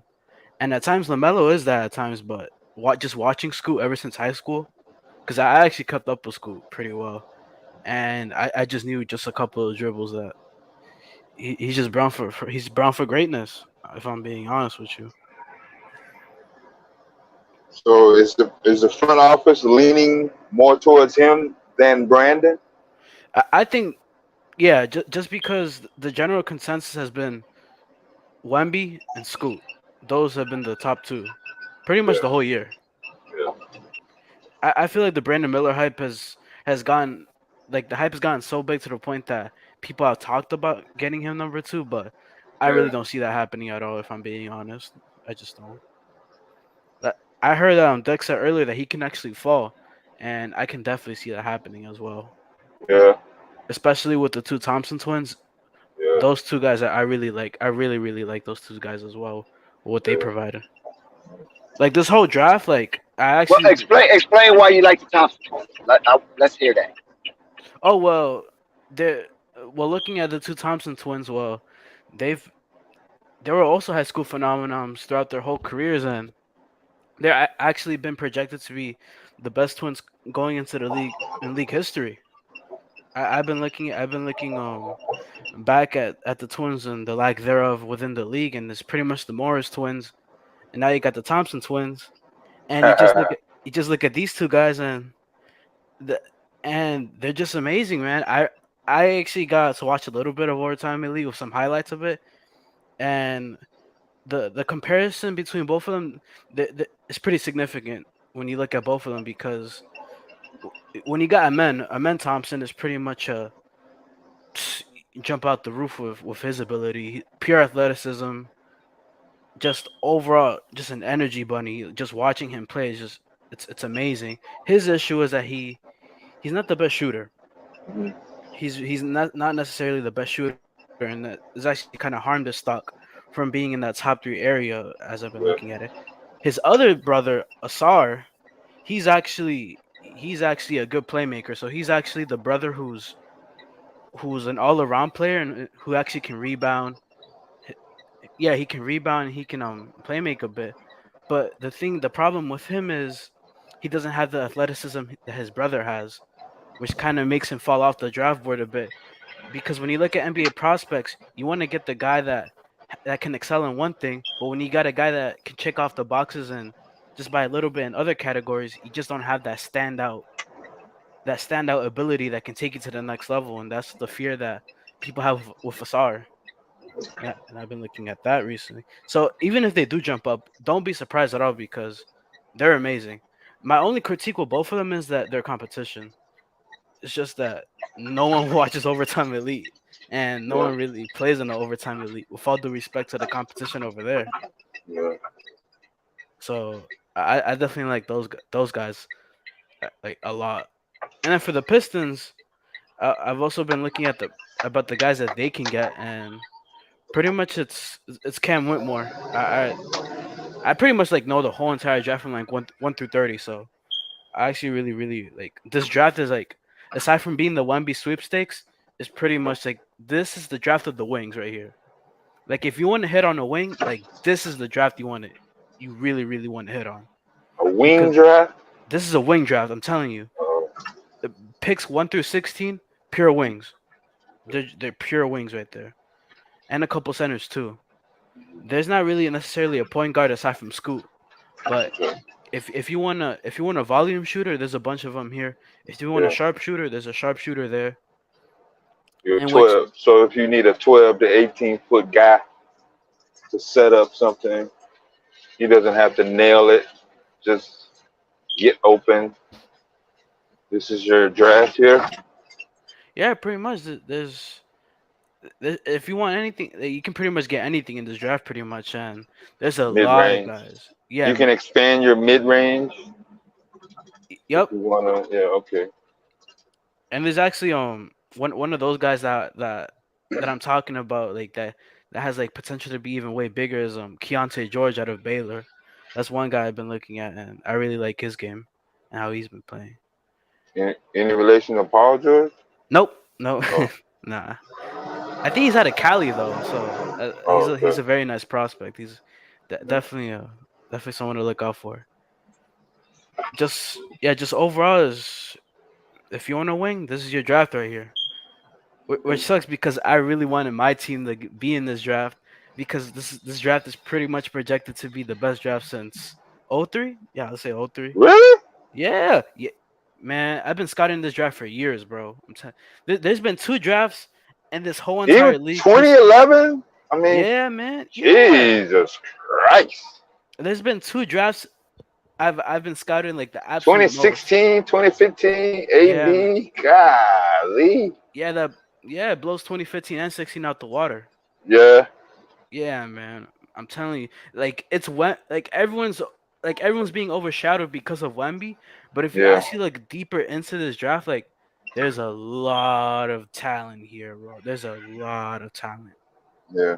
People just don't do the research, and that's understandable because there's so much going on. But I like looking Right. at the prospects, and I have a good amount of time to be looking at what's going on in the college basketball circuit. But Yeah. I don't really talk about drafts like this at all.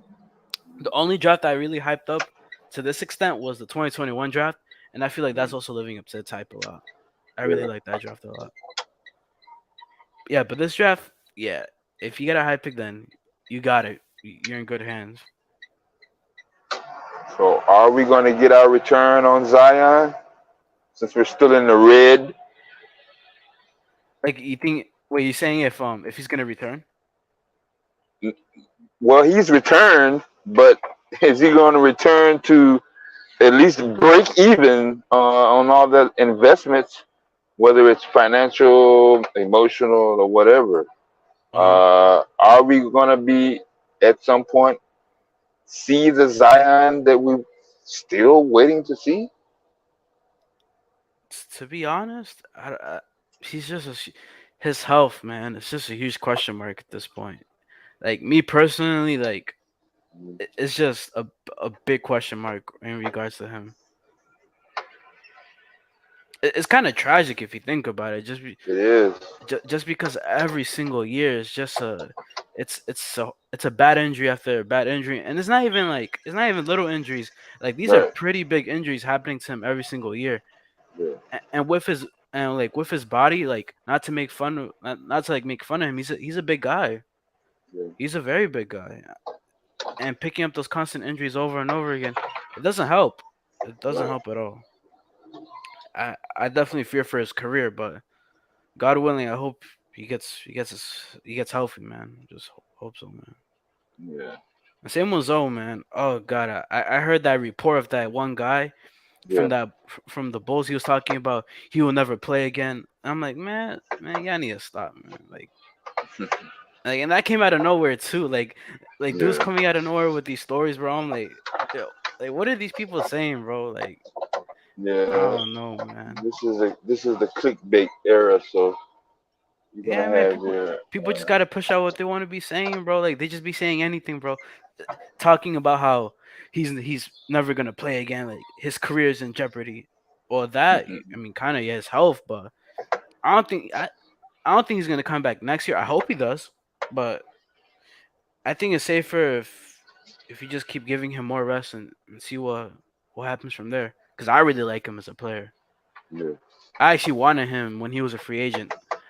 I yeah, out of the Pelicans, and I'm like, that's the guy that we needed in my team. But the Bulls paid, and they got what they got. That's where you're at, Chicago. Yeah, he's at Chicago, but I wanted him in New York, bro. I feel like he would have fitted beautifully over here. I'm saying that's the team you talking about. That's your favorite team. Oh no, I'm a Knicks fan. I'm a New Oh, York. okay. Oh, Yeah, okay. yeah, man. Yeah. Yeah, they had a respectable year. Oh yeah, yeah.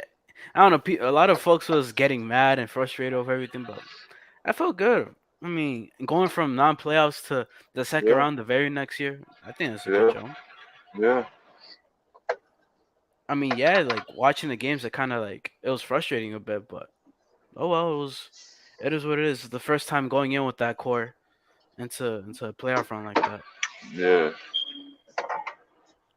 You know what? I'm chilling just because I know that a star is gonna come in anytime soon. At this point, it's just a matter of time. I keep telling folks either Joel Embiid, Jalen Brown, one of them two are coming to New York. I feel very good about that. So I've been looking at this thirst and this quest, almost like a I Dream of Genie bottle type of mood that's been up there for quite some time. Do y'all need a superstar to get you over the hump? Definitely. If I'm being honest with you, yes. Yeah, Yeah, man. You can't win a championship without a top 10 guy in this league, man. It's just yeah. I'm not saying it's impossible, but Hmm. the only times I can ever think of a time where a team has ever won without a top 10 guy in the league Hmm. was Chauncey, but even then I think Chauncey was a top 10 player back in At, '04. at, at that time, Johnson he was like Yeah, he was like every that, man. opposing coaches, they made plans for him. You did Yeah, not but want to see him by himself, mhm. directing the floor, like you said. Uh, I, I'm thinking that his rankings were probably up there. Although you may not have seen him on the highlight reel as much. He was definitely a team player, to say the Yeah. least. Yeah, but like from the question you asked me, no, of course you definitely need that guy. Like right now, I don't even trust the guys we got right now. Like You don't trust. the Woo. only dude I trust in my team is Brunson, Yeah. and that's pretty much it. Oh Yeah, and man, Brunson won me jeez. over. The thing is with Brunson, he won me over like in a couple of games.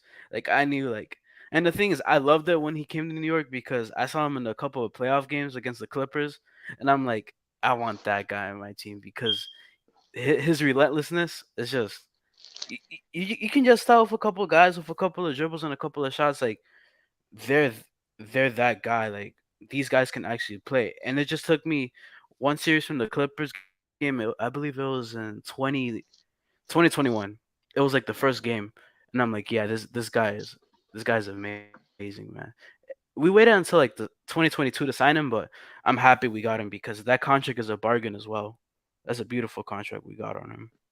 Yeah, So, and I feel like if you just pair him up with Embiid or any other superstar, then boom, you're already contending right there, in my opinion. yeah. And we got pieces. We got pieces. We got young players, and we got picks. What more can you ask for? I think you're pretty in a position to make some moves. Yeah, man, I'm not tripping at all. I feel great. I feel amazing. How about you? Uh, You got any team? no, I'm pretty much been a players guy all my life. Ah. Yeah, I'm in Chicago though, so Oh, you like an MJ guy, a LeBron guy? yeah, I was an MJ guy. Yeah, Yeah. yeah, I'm not so heavy on LeBron. I mean, just it may be a generational thing or whatever, but Yeah. yeah, I'm a little bit older, so. But yeah, I like what I'm seeing so far as Mhm. far as the young talent coming out. Uh, Trying to make the game more respectable. um, I just don't know about that. I'm not sure if I'm seeing durability. Uh, Kind of hard for me to judge the load management situation. So by me being from that old era, um, I It's kind of understand. difficult for you to Yeah, watch. yeah. That's I mean, understandable. if it's 1 or 2 games, okay. But to sit up here and say, hey, no matter what, you're going to be on the bench for this game, that game, and this game, man, that's a heavy risk. No, definitely. Yeah, Also this also like it's funny because I'm not on the opposite end in terms of your views on low management, yeah, but the guys that I like watching, like my favorite player ever is Kawhi Leonard. So it's yeah. kind of funny that you say Right.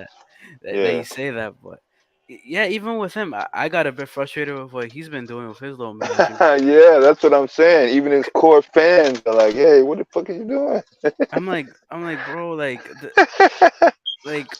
like what are we doing here, bro? Like no, like it was so hard to watch because I Yeah, couldn't even formulate anything to be like, I couldn't even say anything. I was just lost for words at that point. And then I found out that he torn his meniscus in that Sun series, and yeah, I was just devastated, man. Oh my yeah. gosh. That Cuz was a I big had the deal. Clippers winning that series too. Oh, like, and if he would have stayed healthy, I believe that they would have beat the Suns. Yeah, I would have liked to see him in there. They would have probably lost to the Nuggets, but I just wanted them to beat I just wanted them to beat the Suns, man. I hated that so much. No, but yeah, even with him, man, it's just it's hard, man. It's just hard to be honest. Yeah, especially. He's a great player, and I love him, man. Like you can't find a bigger Kawhi fan than me, bro. Like I'm telling you. I know what you're But saying. Yeah, nah, man. There's a line. He crossed it. yeah, yeah. I didn't expect. Well, let's just say, out of all the players that participate, I did not expect him to be like right there. Yeah, at a certain point, no, yeah, because well, he was actually one of the like the first like players and like one of the first teams to actually been a part of load management because it was pretty much a strategy and like a format introduced by Greg Popovich. Yeah. So they first started it, but I didn't know it was gonna lead to this and go to this extent because this is just crazy at this point. Yeah. Like dudes like sitting off like weeks and Yeah. games and everything. Like the back to backs. Even then, like you gotta play the back to backs, but some Yeah. dudes don't even look at the back to backs anymore. They just it's just non-existent to them. Yeah. They just completely ditch it. But oh, I think it's a I don't know what it is, but I don't really see like the young guys doing it like that. I think it's like mostly like guys of like my generation, Yeah. like Yeah. It's not the Braun, young guys. Kawhi. Yeah. Yeah, Yeah. like even Braun does it, but even then, Braun's old. Like he's getting on the old Yeah. side. So his case is like it gets more excusable just because he's getting up there with age, and he actually has an injury history now. It's kind of Yep. crazy. Hmm. But hey, man, Father Time is undefeated. Can't do much about it. Yep. Can't do nothing about that.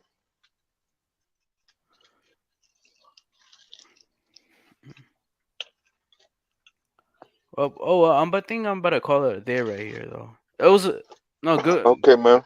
good talk, man. Okay. Peace out. Make sure you like, subscribe to the channel, and check back with us. We'll be on and popping throughout the finals. Of course, man. Yeah, I'm gonna be there for the whole series. I'm gonna be popping up more now because I haven't been So popping you up as got of the past couple months. I got Denver in 5. Denver in 5 or Denver 6. 5. Yeah, that Yeah. seems to be the overwhelming majority. Yeah, man. Uh, Have a good one, bro. okay, you too.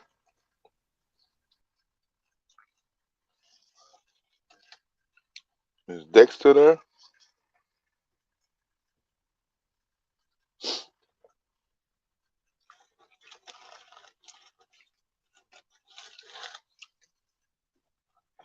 Trying to get in a snack.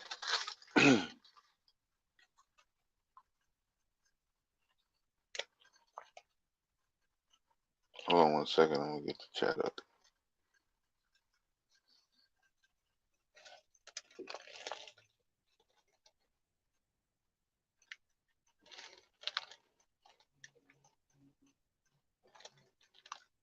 Let's see.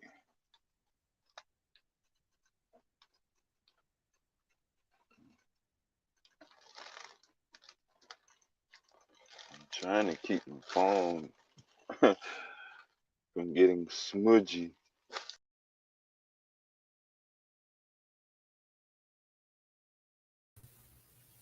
Peace and love to everybody, man. I want to thank everybody for tuning in. This been a crazy day. To be honest with you, obviously, tomorrow we got the NBA Finals. I know everybody's excited for that, including myself. I want to thank everybody for tuning in with us. I put out a video, Hemi Buckets versus the Joker, giving guys a preview of what to expect, of this amazing encounter. Who's going to walk away with all of the gold? Obviously, we know the ramifications of the Monty Williams situation, but I can't wait till tomorrow. The NBA Finals, man. I love the finals. It's for the championship, man. This is where, dudes become legends. And I'm expecting a lot of legends to be made. You got two teams who never won the championship before in terms of, I'm talking this current regime. We all know Miami has done that thing, in that past. But this regime, and I know they want this one bad. I think this championship will mean a lot to the whole organization, because the Miami Heat, they've been through a lot of errors, and they stood the test of time.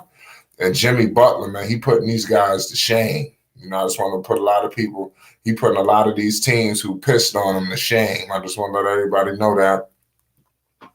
But I mean, we're gonna save that for later.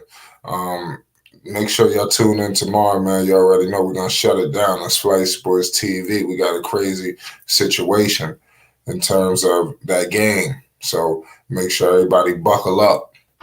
I'm just here politicking with the people before we getting people ready, locked and loaded for tomorrow. It's going down. Hemi Buckets, man. You already know. Jokic, the two most unstoppable forces in the game today. Point blank, period. You can't tell me there's nobody more unstoppable right now. Now, to the naked eye, you're gonna say Jokic, then I'm gonna shit on him. But let me tell you something, ain't nobody gonna shit on Jimmy Butler and the Miami Heat. They will fight their way to something. And I think that, I don't want to talk too much, but it's about to go down. Dex, how excited are you for the NBA Finals tomorrow? What can the people expect tomorrow? Make sure y'all tune in for the pregame show too, ladies and gentlemen. What can the people expect, Dex? I'm very excited tomorrow. I appreciate that Hemi Bucket has made his way to the big dance. It's about time for Jokic. He's been knocking on the door. He finally kicked the door down. He got his boys back with him. So this troop, this core, this clique, I just think it's going to be an extravaganza, a flight. I'm putting my money on Miami for game one. Listen, I got Miami too, man. I think they're gonna win game one. I'm watching Jimmy. I'm looking at some of the press conferences. I didn't see that they had their press conferences, so I was listening to them. Jimmy looked motivated, man. I was listening to him talk like he looking like he possessed for that championship, man. I'm telling you, he looked like he will not be denied. Like he don't give a fuck who out there. Like they coming home with the gold. That's the mentality that I'm getting from Jimmy and the Heat. So Jimmy want to be like his dad. He want to be a champion like his dad. You can't blame the kid for that. Right. You're absolutely right, man. So make sure everybody buckle up, man, for tomorrow, man, because it's going down. You already know what it is. It's Flight Sports.